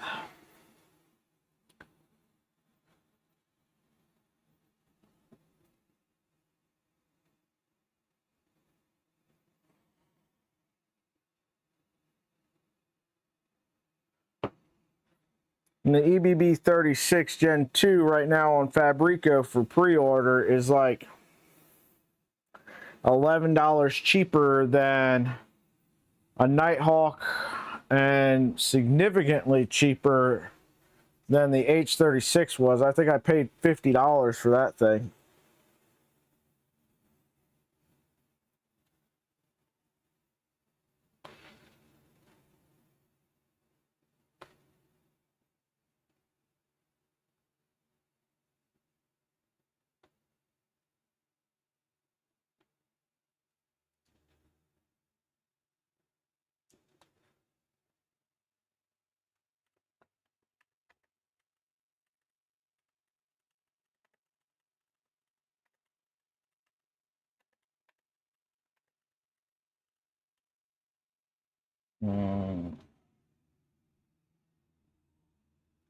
Let's see if I can find that order number.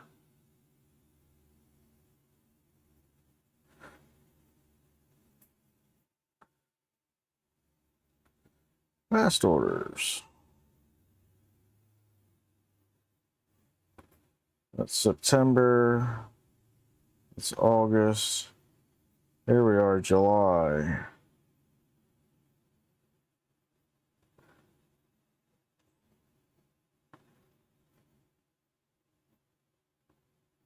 No. What in the world are you doing?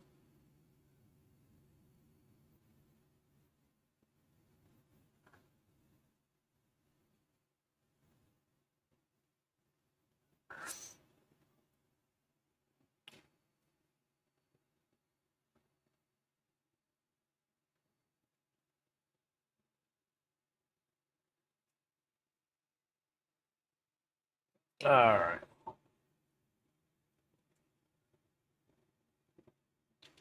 I'm just going to send some feedback on it.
There we go. Just trying to send some feedback that way if they happen to be tracking known issues or something like that with a product. Yeah.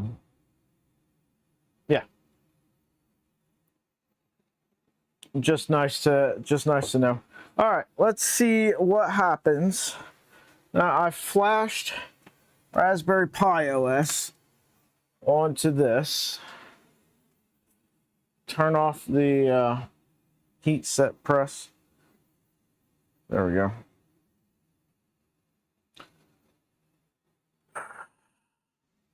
All right, I just flashed Raspberry Pi OS Lite onto this. That's it.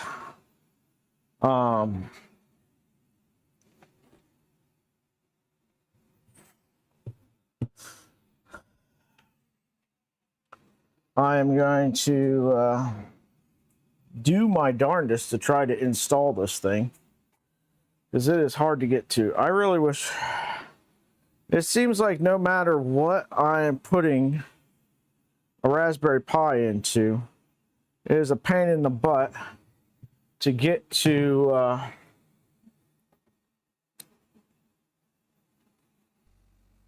to get to where it needs to put the SD card in. So if you see here, we've got like a 1/2 inch to get an SD card that's longer than that into this space.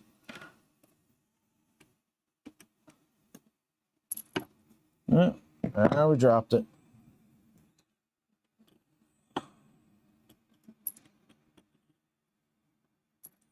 Yeah.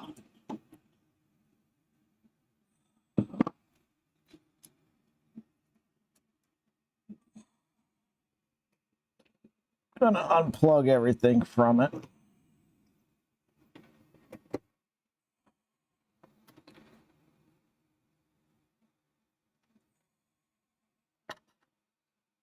And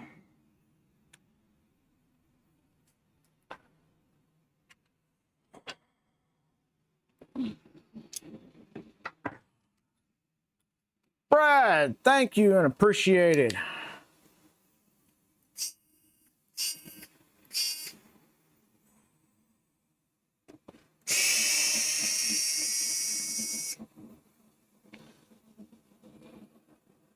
Once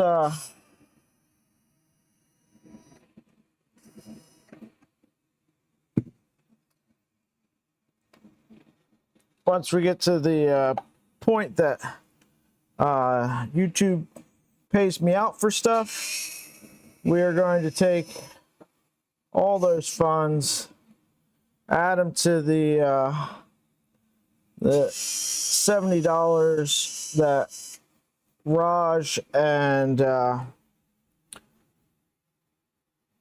Digital Dragon tipped the other day to the channel to get ourselves a tube compact to go into the Ender 3 NG build.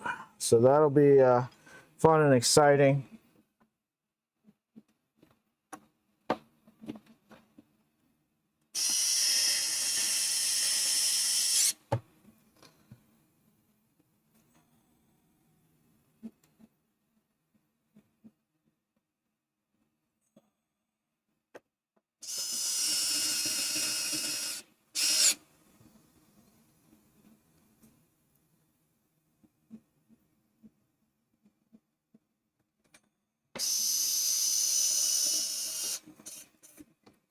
The Polymaker Neon ABS is currently on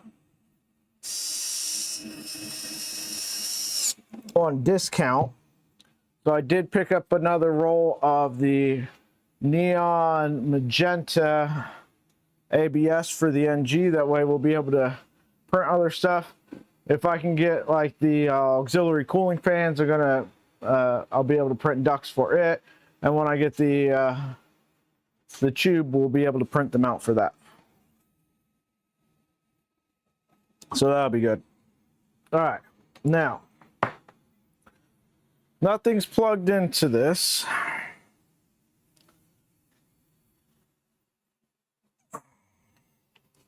We're gonna go ahead and see if the Pi will boot now. Is the screen doing anything?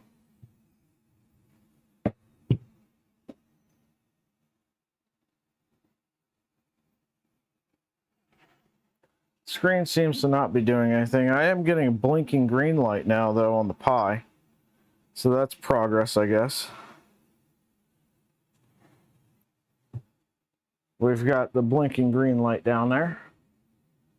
Means that there's some activity of some sort going on. Yeah, I've got some of the neon orange as well. For me, my neon orange does not look very orange under normal conditions. I don't think.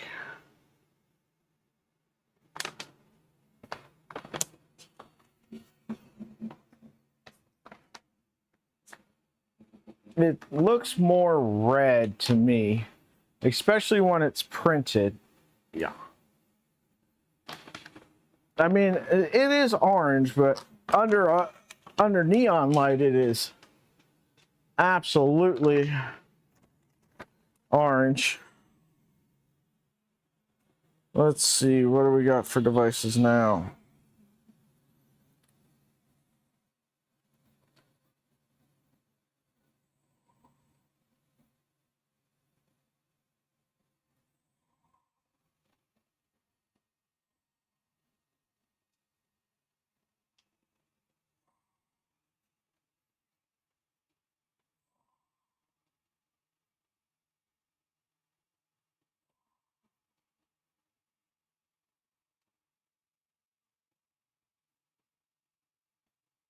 I've got nothing that's showing up yet. The Pi may have the ribbon cable backwards, which can stop booting. It might. I tried it the other way too.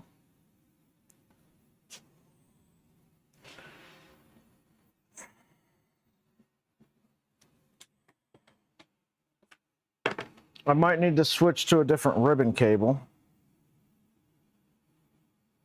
Let me just see what happens when I plug in.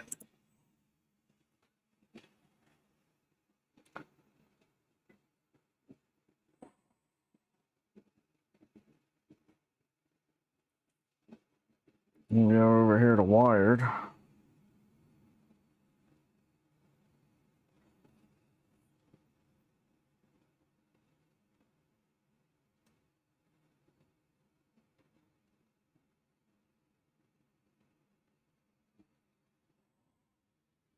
Got nothing showing up yet.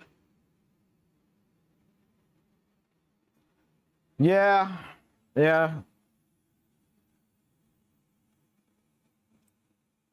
It's showing activity. Still, which is more than it was doing before. So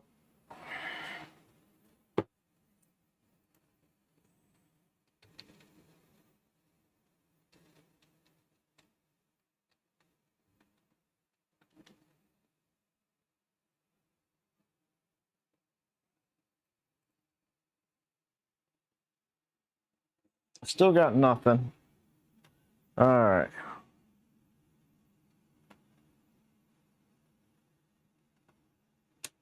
Here's what we're going to do. We'll just unhook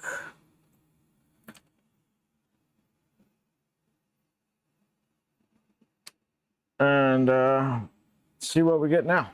We'll unhook the screen.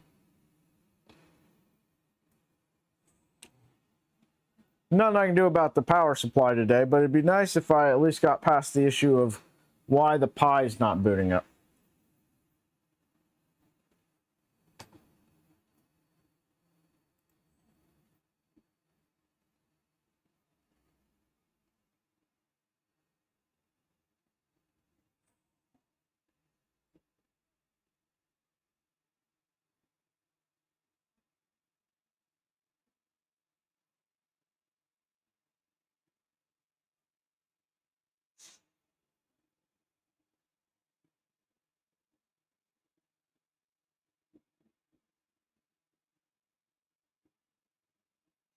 All right, now I have a device in here. It doesn't have the name or anything, but it's showing up in here.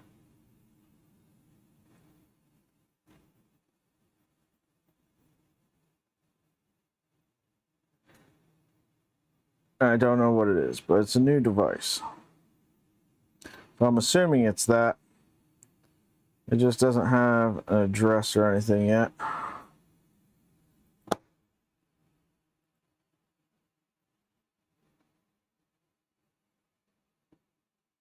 I had an issue. I had to get one of these SD cards replaced recently. It's the really Micro Center's brand, but it's their higher end one, 128 gig SD card, and nothing would boot from it.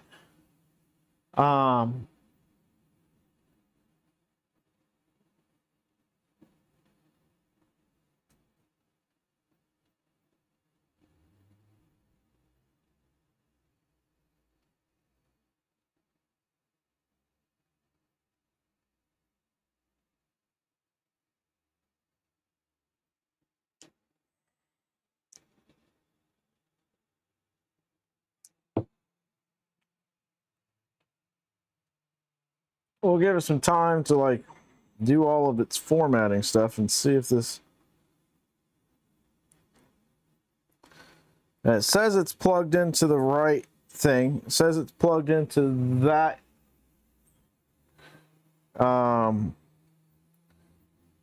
Unify switch over there, which has a wire that runs over to an 8-port switch over here at the bench, but this one's not Unify. It's just an unmanaged switch.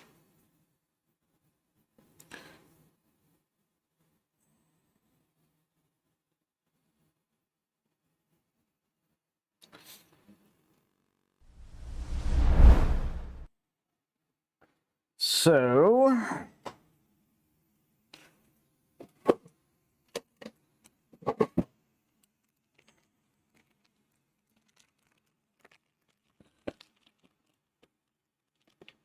let's get out our new fan.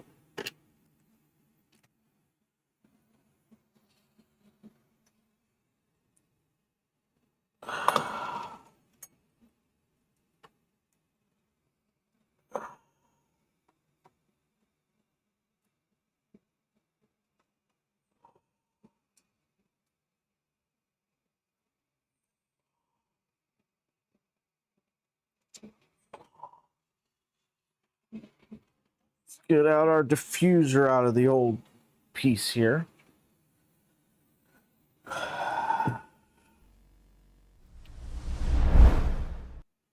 So here's our old one, here's our new one.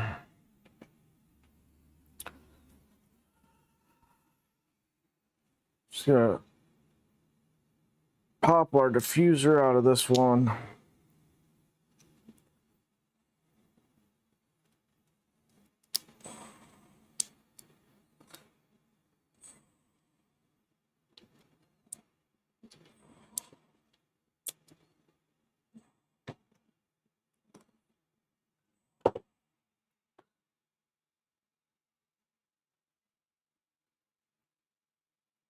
Put it over here.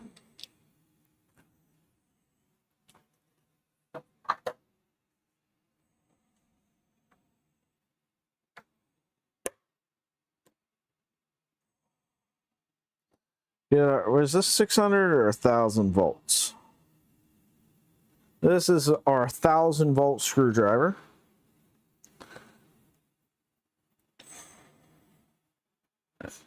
Push our diffuser in there.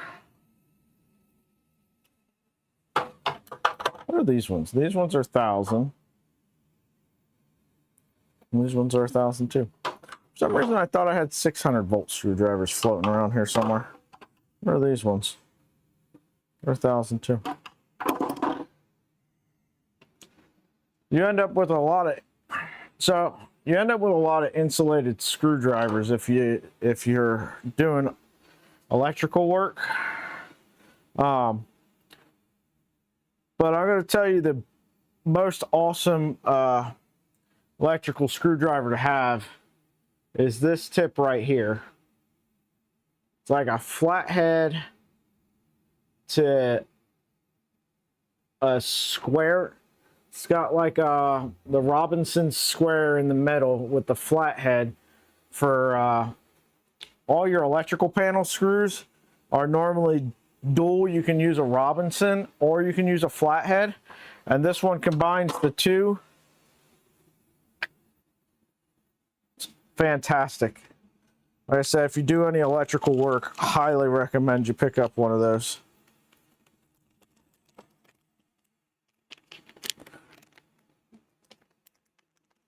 All right. Has this done anything now?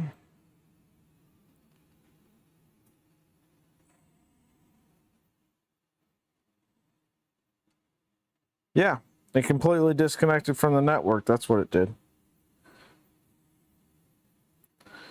Is it showing up on wireless in any way? No. That's Stream Deck. All.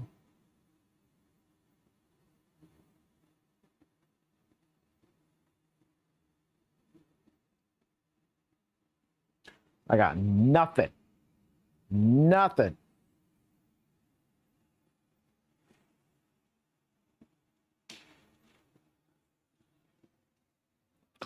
See what other SD cards I've got up here. I've got another 128 gigabits SD card.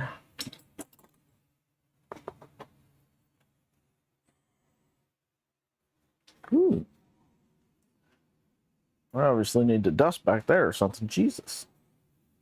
I don't know what this fell through, but it needs dusted. All right.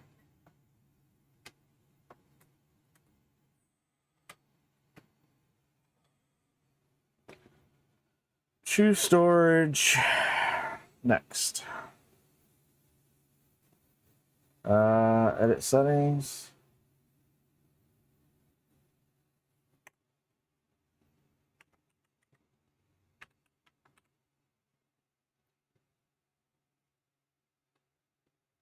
Save.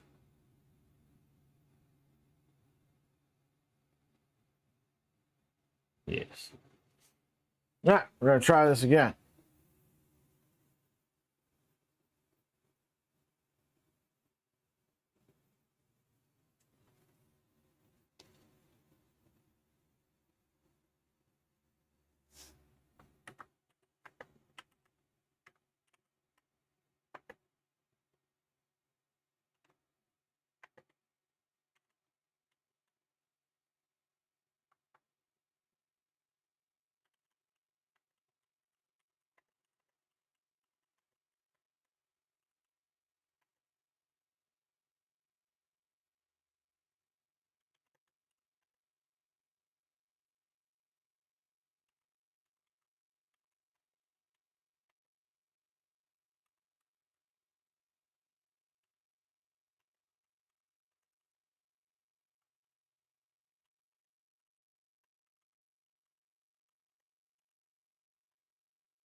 Any arc flash gear makes me look sexy. Can't keep the Jesus.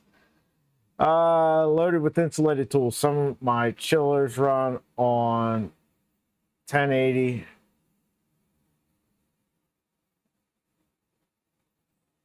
I've not tried the Weir insulated sockets. I have one Weir screwdriver.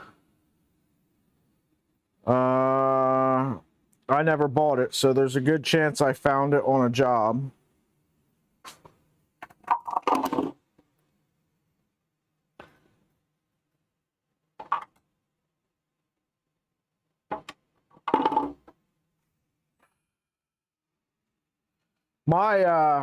As a matter of fact, my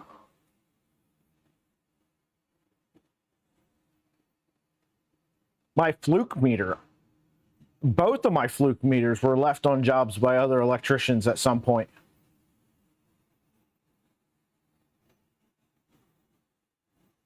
The one fluke meter's dead. The other one still works though. I think it's a 117, 116, 115, in that family anyway. It is, it still works.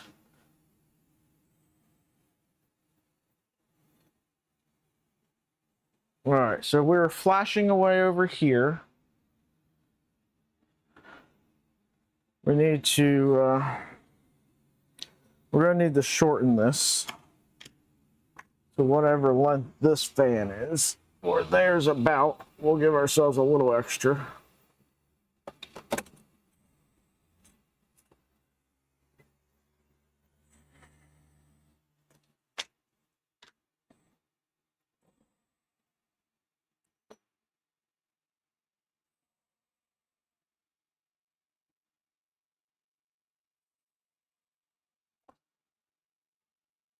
I'll call that good there.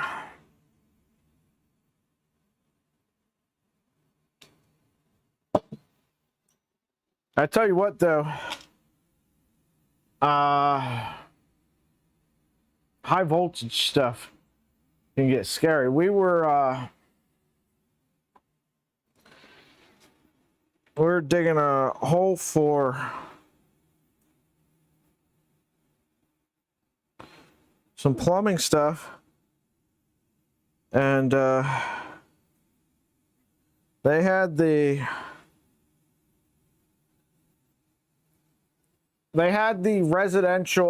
underground residential electric marked.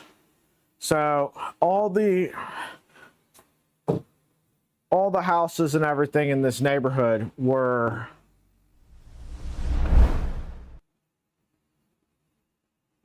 powered, had underground electric run to them. Very high-end neighborhood.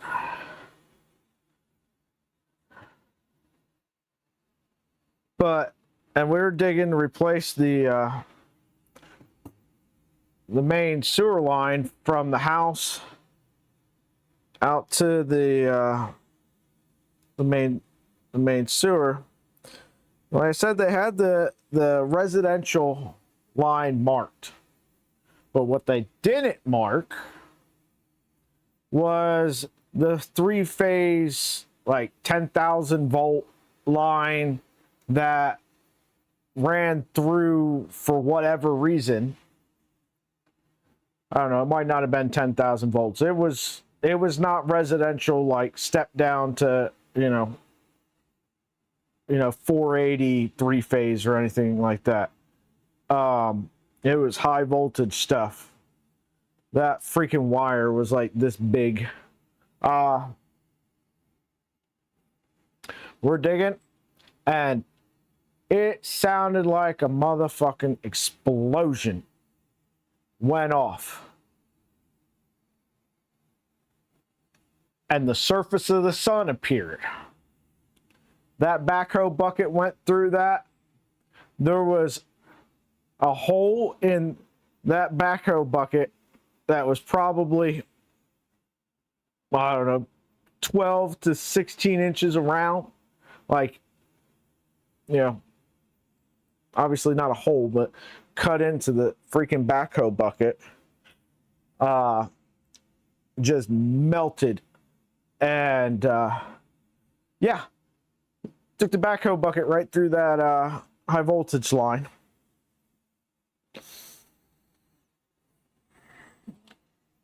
We got the rest of that day off. Got the rest of the day off too when the same thing happened, putting it through a high pressure gas main.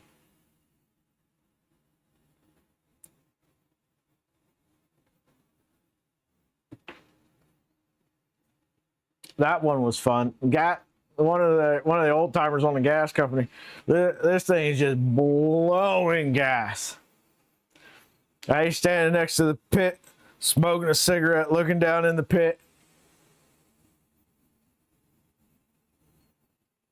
It's like, it ain't gonna light off. There's not enough oxygen. All right, bud. If you say so.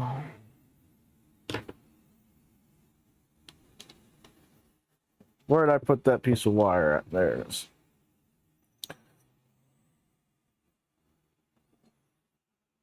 All right. We are just putting new ends on this fan.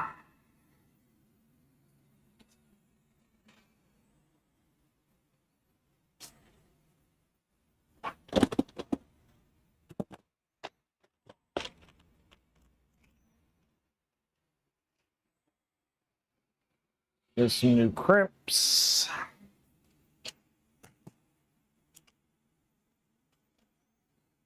So what kind of close calls have you had, Brad?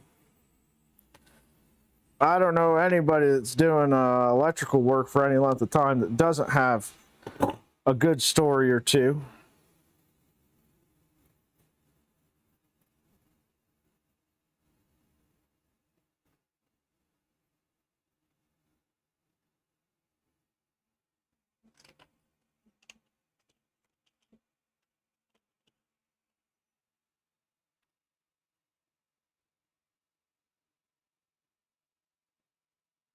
replacing a generator in Germany, and the dig crew cut the main build fiber line. Yeah. So,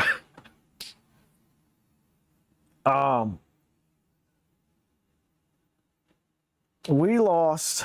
Now, this was back in the day when, you know, you had telephone lines that running through the bottom of the river in town. Across the river was a big 10-inch bundle of maybe it was bigger, a big bundle of telecommunication line, right? And somebody went down there and cut a 10-foot long section of this copper out to scrap it, and took out stuff for quite some time. And to fix that, you know, you're splicing underwater thousands of cables.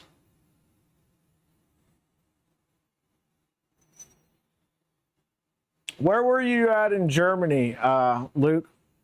I was born in Würzburg while my parents were in the service there.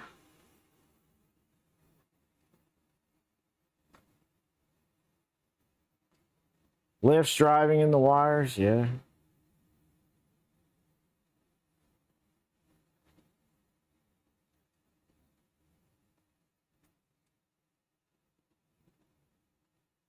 Yikes. Yeah, this was, I mean, this was back in like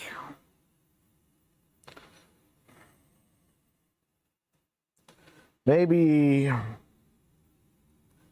2006 to 2008, somewhere in around there, I'd say.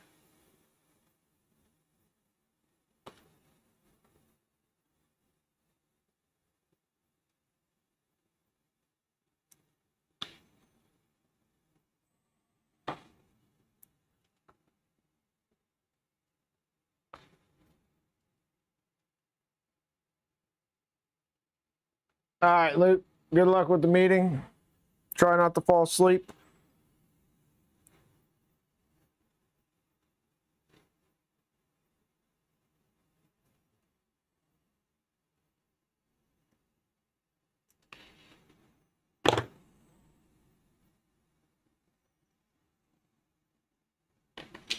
All right, right on the right.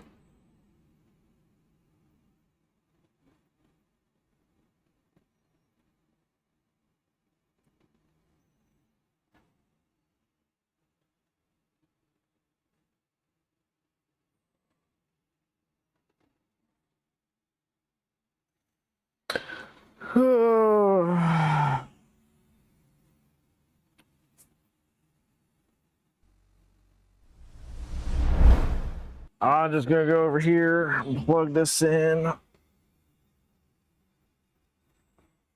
This is the wrong faceplate.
Just putting these wires in here.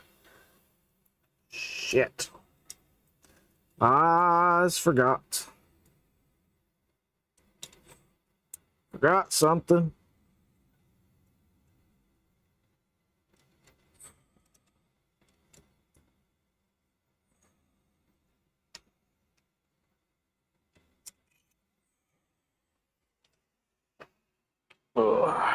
I need to put the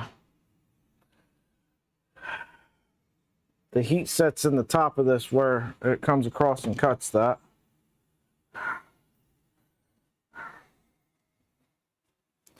And I need the heat sets in these little ears for where the extruder mounts. Their insurance bought us a brand new one. An old ISP I rent. We bought a military generator auction. Ooh.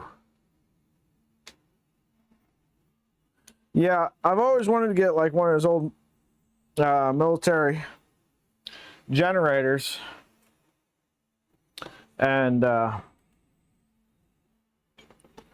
it up here at the house as like backup, run it on natural gas or something. Let's see if I can just snip these out. Might be easier than trying to pull them out with the heat set iron.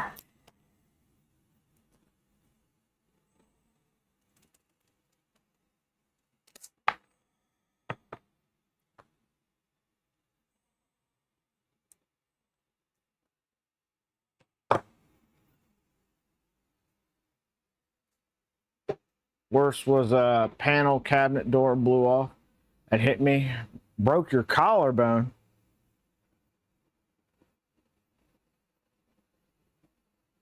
Yikes, dude. There's 1 minute you're going about your business, and the next minute you're just waking up from being unconscious and you have no idea why or what happened.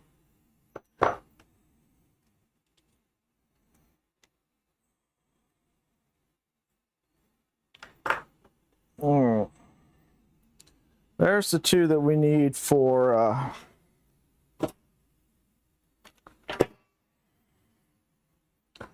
this here. Take that out.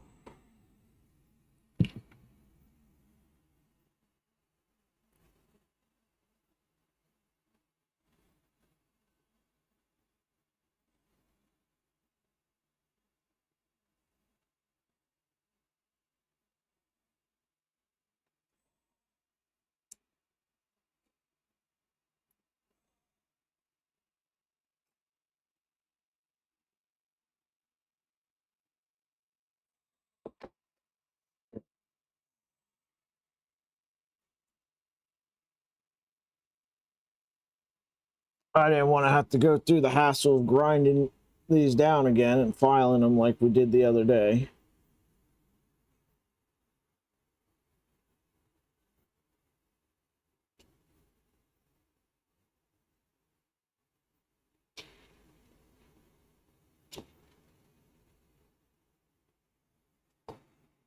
Okay, there's that. Just go ahead and nip these ones out too.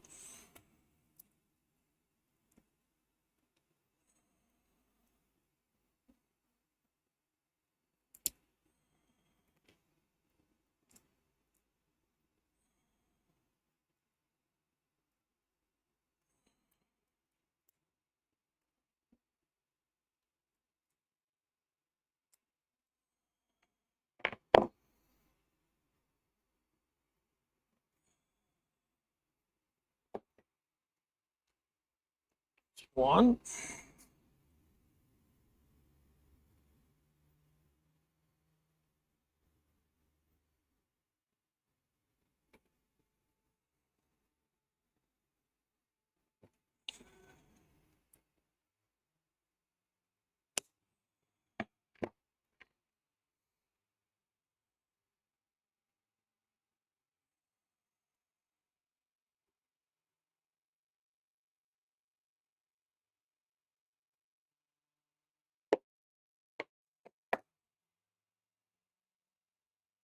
And last one. I don't know why I always forget all the heat sets that go into this thing.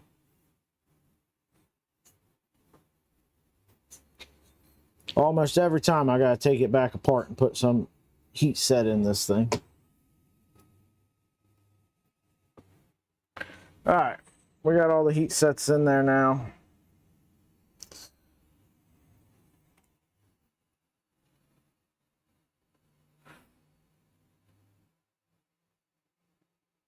Eight weeks on workers' comp. Jeez.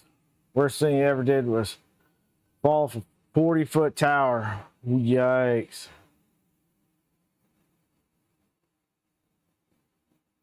Landed 4 feet from the edge of the roof. Dude.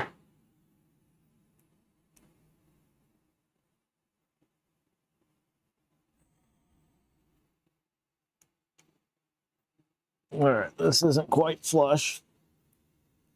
So we're going to take this down a little bit more.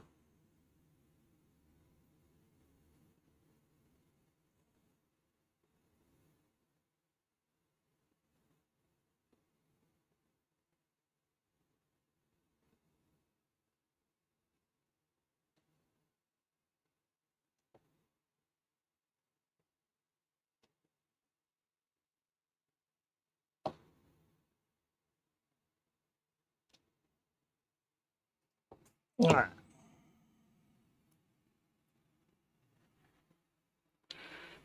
Yeah, you did get lucky. I've developed a fear of heights that so I've never really cared for heights, but I had to get up on the roof above the garage here the other day to put pieces, not the other day, but a while ago. Back in spring or so, when a piece of siding came off.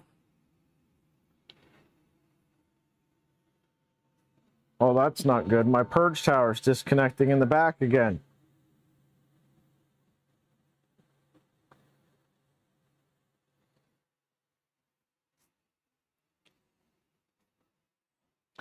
And it was quite the exercise to get off of the roof back onto the ladder. I don't know. It was just like not doing it for a while, in combination with all the other crap I've got going on. Hello, Smalls. Hi, Father. But yeah, heights are no longer a thing I care to do in any way, shape, or form.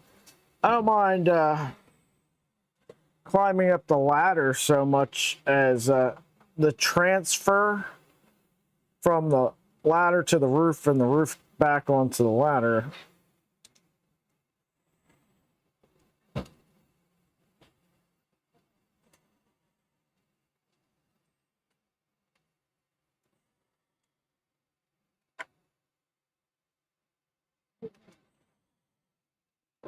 And when I was young,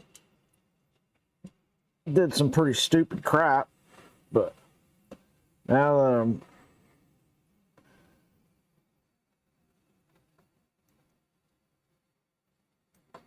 that I'm older, I know just how bad it hurts and how long it takes to recover from shit.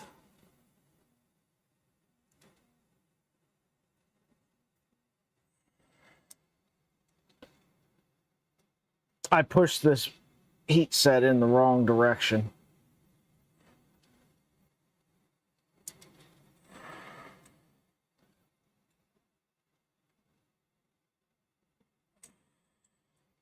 So blade cuts underneath of this, not above it.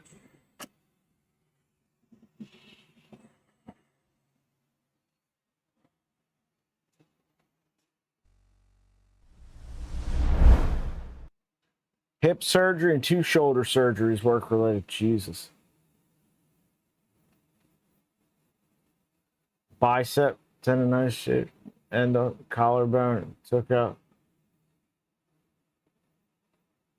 Wow.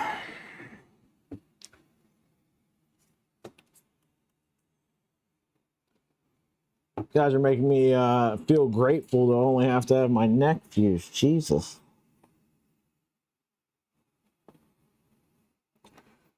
All right, so I guess we're going to go the other way now.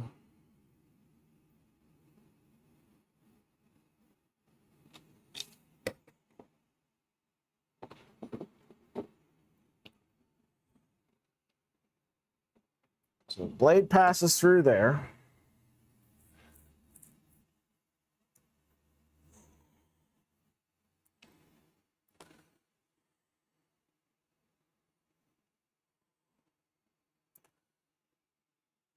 So I need to file the top of this.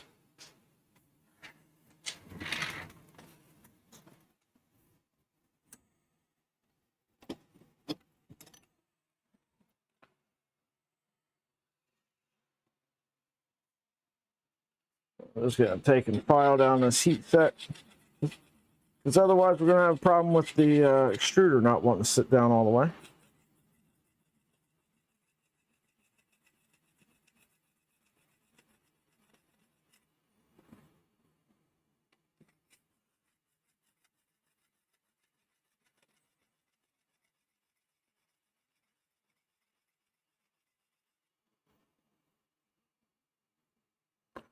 Now I'm going to run this inside here because this is where that blade goes. And I just want to make sure it's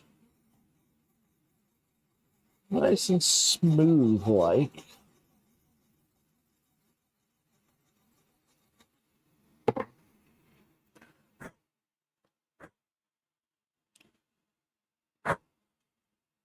And then I think, just to aid in the feeding of this, we're going to take and chamfer this. I don't know with what though. What color are we printing currently? White? What? Apple TV. Yeah. Yeah, here in a little while. Why?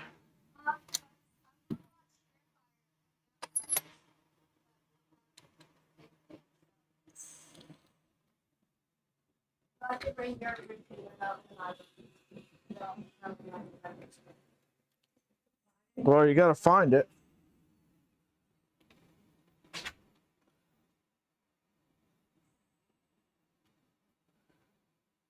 You retire in 5 years and you're just doing hobby stuff? Good for you, man. That's awesome.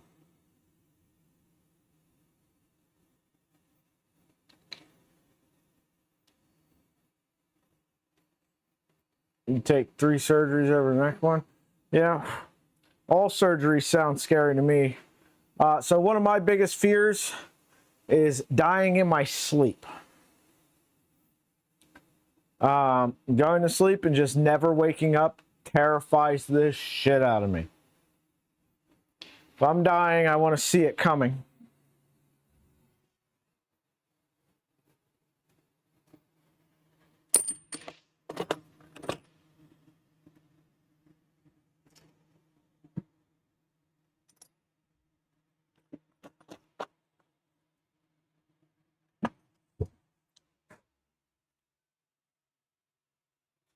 All right, that's a little bit of a chamfer on there. So I just took a step bit. It's not a huge chamfer or anything, but it's a bit of one.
We're just checking Discord here. Sorry. We got a bunch of things.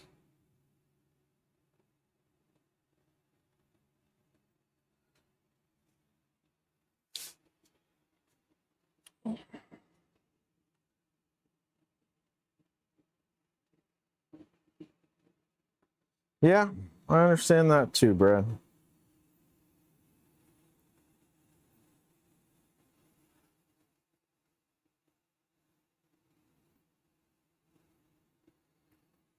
We all have our things that scare us in life.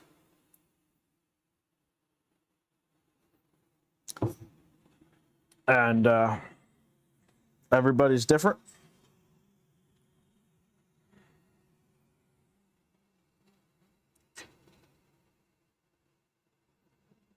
Okay, once more with feeling. I'd bring this up on the bench, but I gotta unhook a whole bunch of wiring and stuff, so.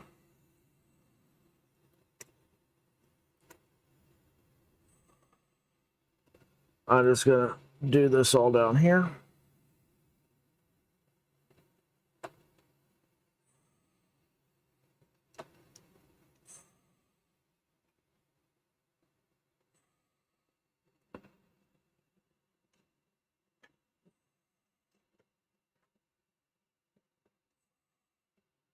Plug this in.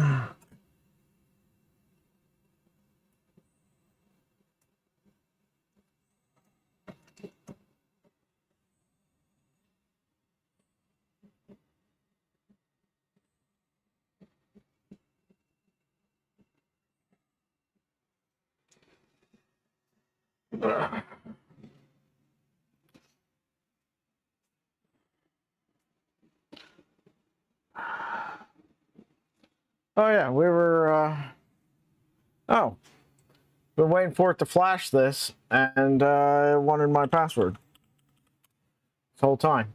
Excellent. What a waste of time.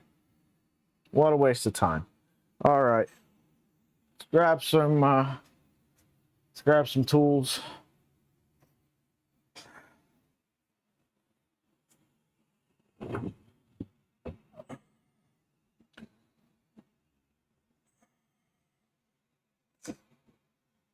Let me hit this.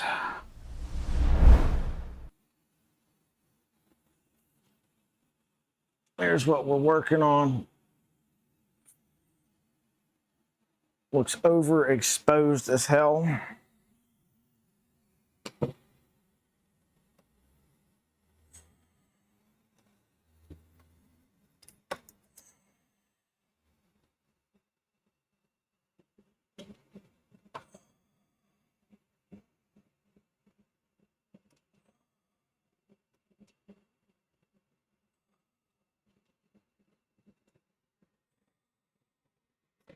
One.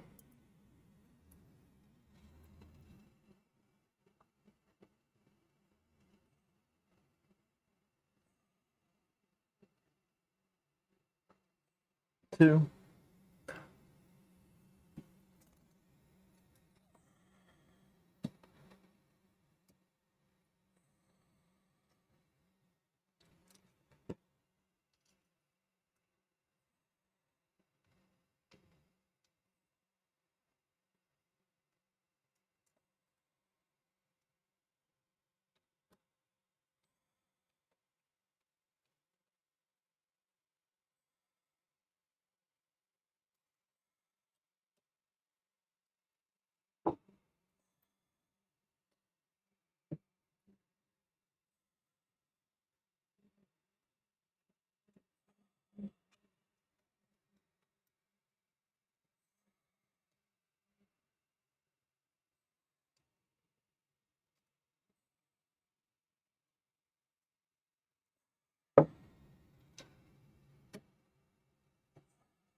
All right.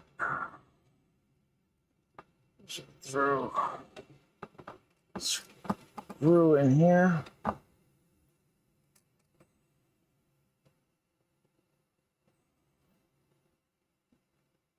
This isn't on right. Now it is.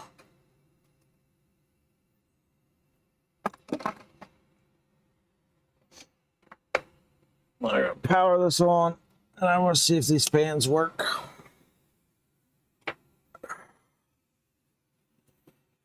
There we go.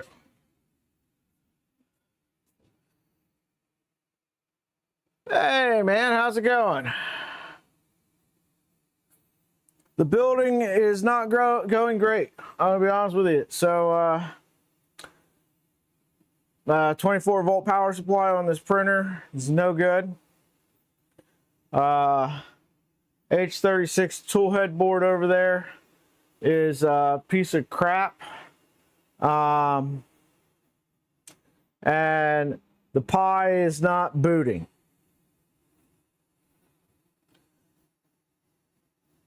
I just put this together to see if it works. Replace the fan.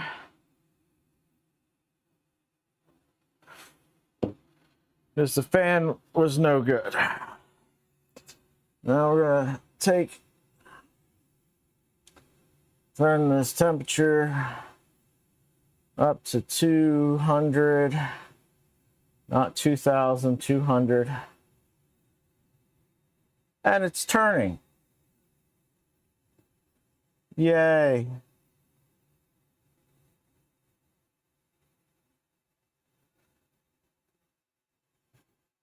Cool down. So, let's put a few more screws. I still haven't got a chance to print your that truck you sent me a link to.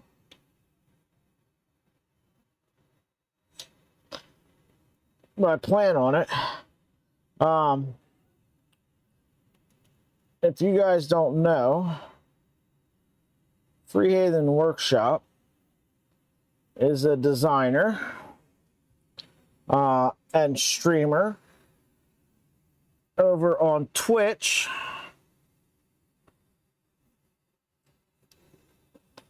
And can normally be found Saturday afternoons hanging out on Jerry's Maker Stream.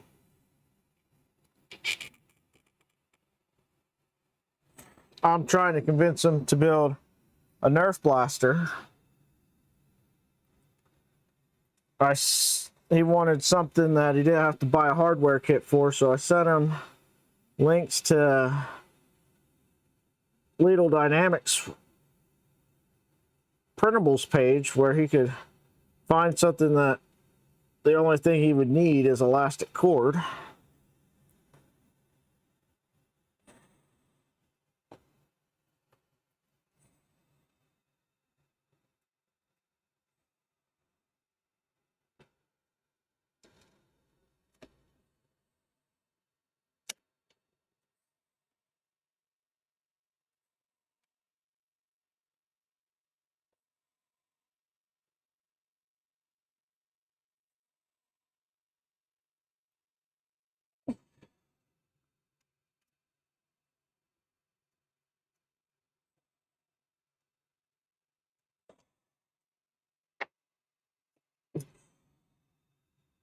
Now let's see if our cutter slides in there. All right. Seems to.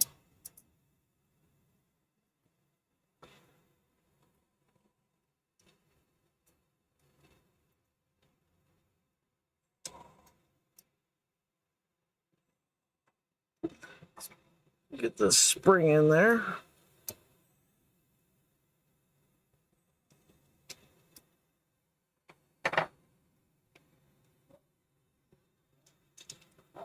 Oh yeah, that moves nice and free.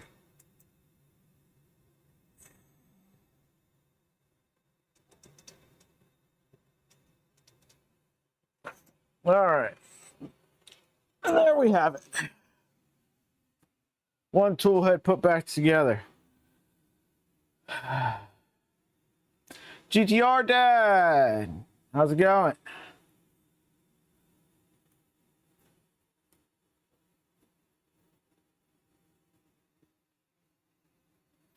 it goes. It's been a struggle of a day.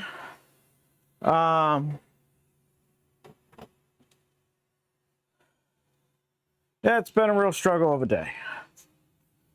A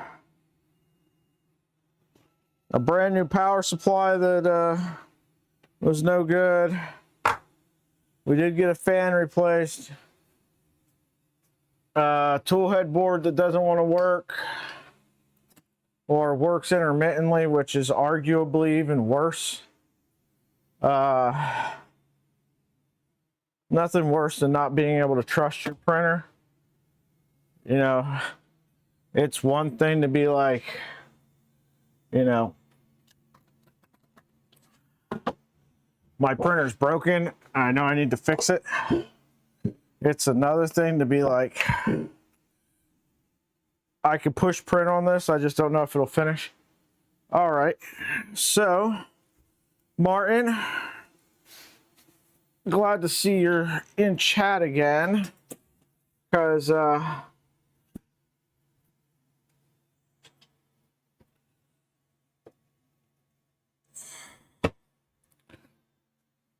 here we go. Check this out, bud. So this is a TPU RAM printed in Soraya 64D.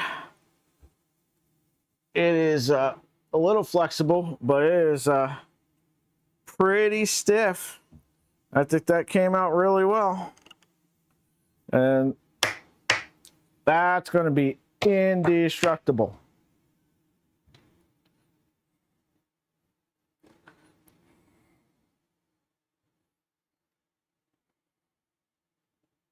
And way stiffer than like 95A. That, I think this is going to be the perfect material for RAMs.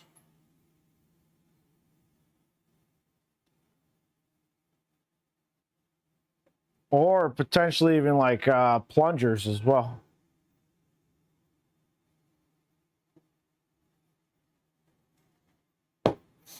All right, let's eject this filament.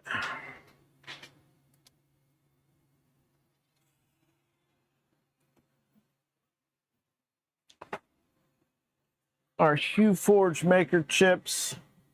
I'm worrying about that. Which we got has been written. All right, let's see what happens when we try to boot with this now. All right, so there we are.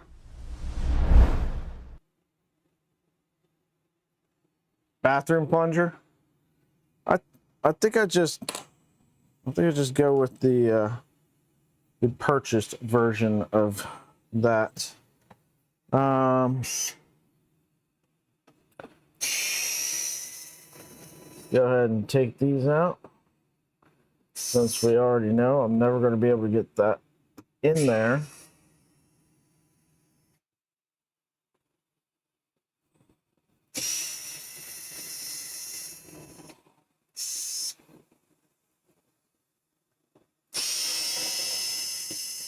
Yep, this thing is absolutely awesome. Love it.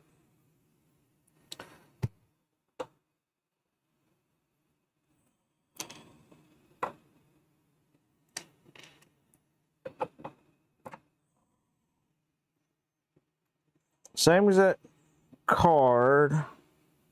No, this is a U3. This is a U1. A1, A2.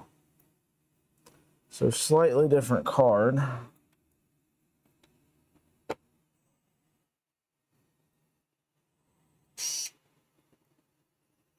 I know that both of these have worked in the past, though, and that's the kicker.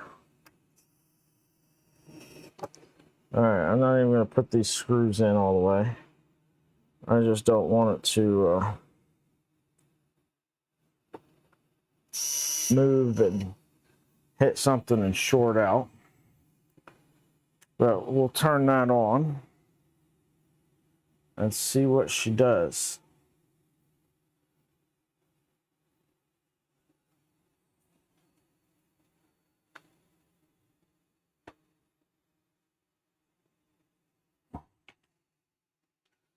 So for those of you just tuning in, we put the Cartographer onto this Switchwire this morning. It was the last part that we were waiting for. Powered it up and got nothing. Come to find out that the 24-volt power supply is not working.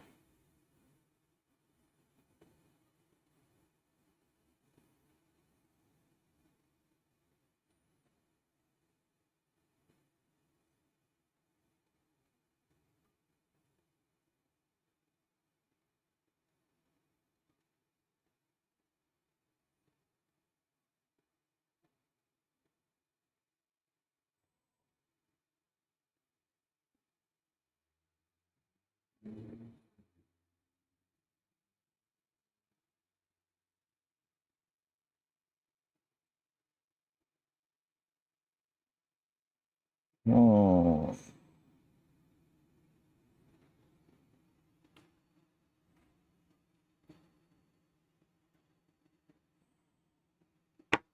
Still not showing up on the network. We'll give it some time and let it do its thing.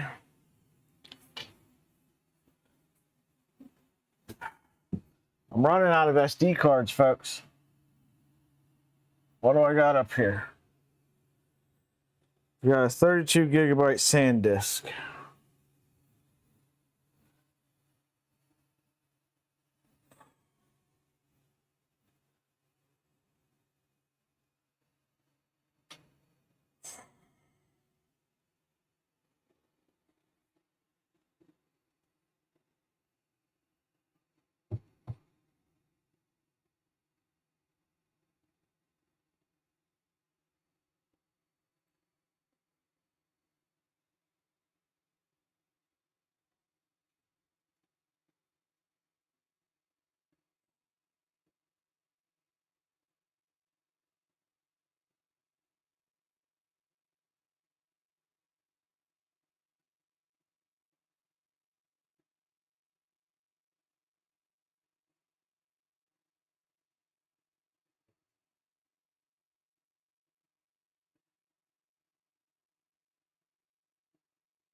It's acting like it's doing something, but it ain't doing anything. Dun dun dun dun dun dun dun dun dun.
Try it onto this 32 gigabyte card. I don't understand it. I don't understand.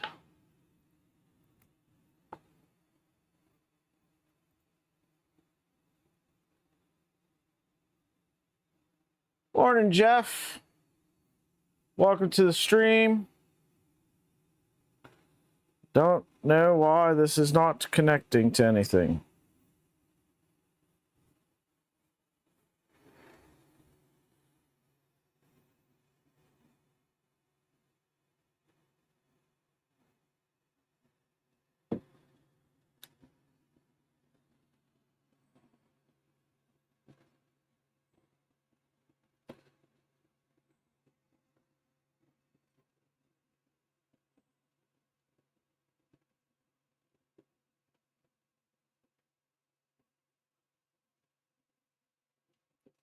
Move home.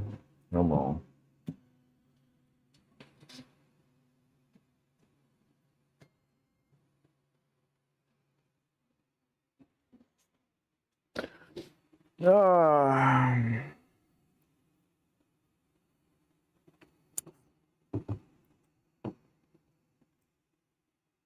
So we're gonna give this a few more minutes, and then at that point we are just going to call it a day, and come back tomorrow, which will probably be tomorrow evening.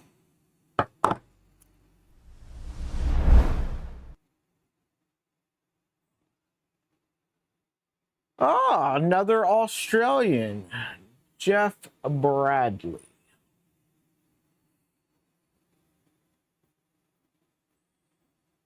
There's a Bradley that I see on YouTube. Do you do YouTube, sir?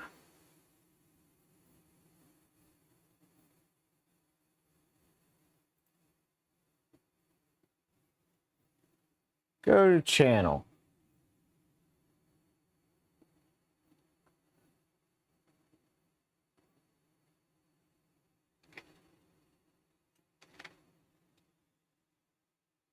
Ah, okay.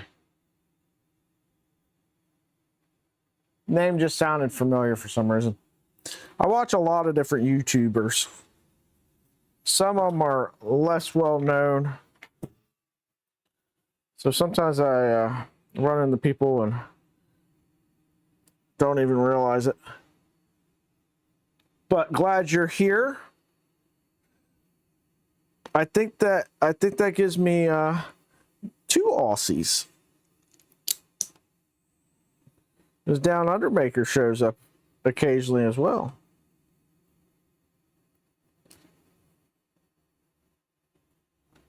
Whereabouts in Australia are you from?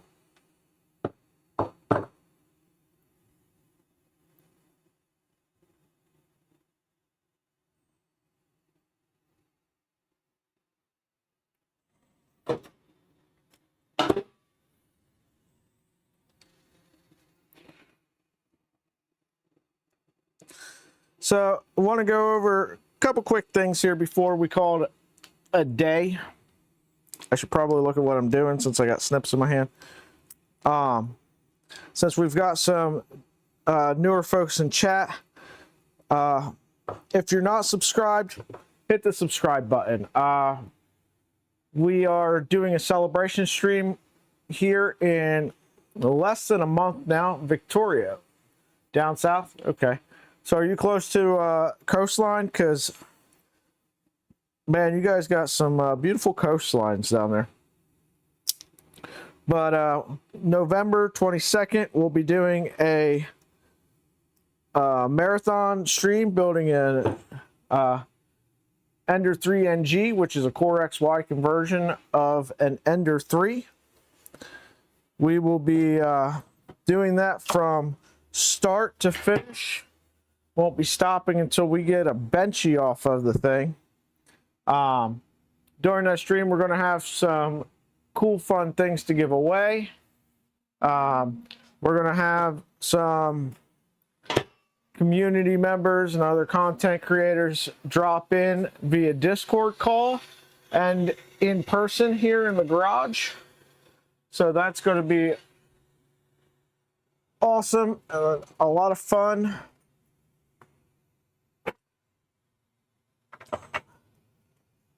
So if you're not subscribed, that alone is a good reason to subscribe, in my opinion anyway, if you are into 3D printing at all.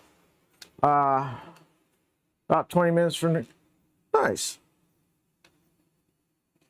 That sounds lovely, sir. So yeah, that TPU is Soraya 64D. 1 kilo was like, I think it was like 20 bucks, $24 on Amazon.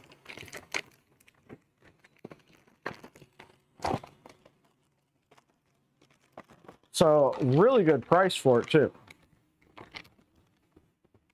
It's not that you might have to get some, you have to get some, Martin. I miss living near the ocean, though the ocean I live near, the Jersey Shore, not nearly as pretty.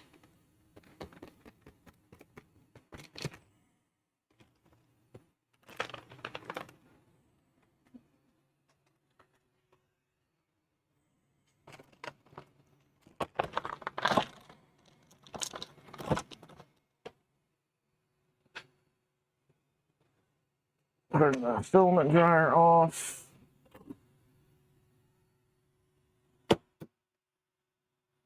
Main menu, temperature, cool down. That's homed. AFC, unload. Alright. So I'm not going to retry to print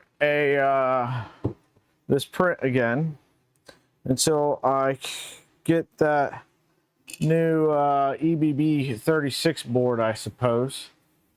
So yeah, subscribe, hit like if you haven't. If you care to support the channel, there's many of options in the description, as well as channel memberships now. To all the Patreon and channel members, I thank you infinitely so. For those that have donated, thank you.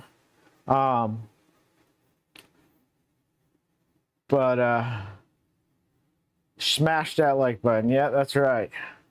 We're gonna wrap it up for today. We're a little over 3 hours in because we started early. We'll be back again tomorrow, probably tomorrow evening, I want to say.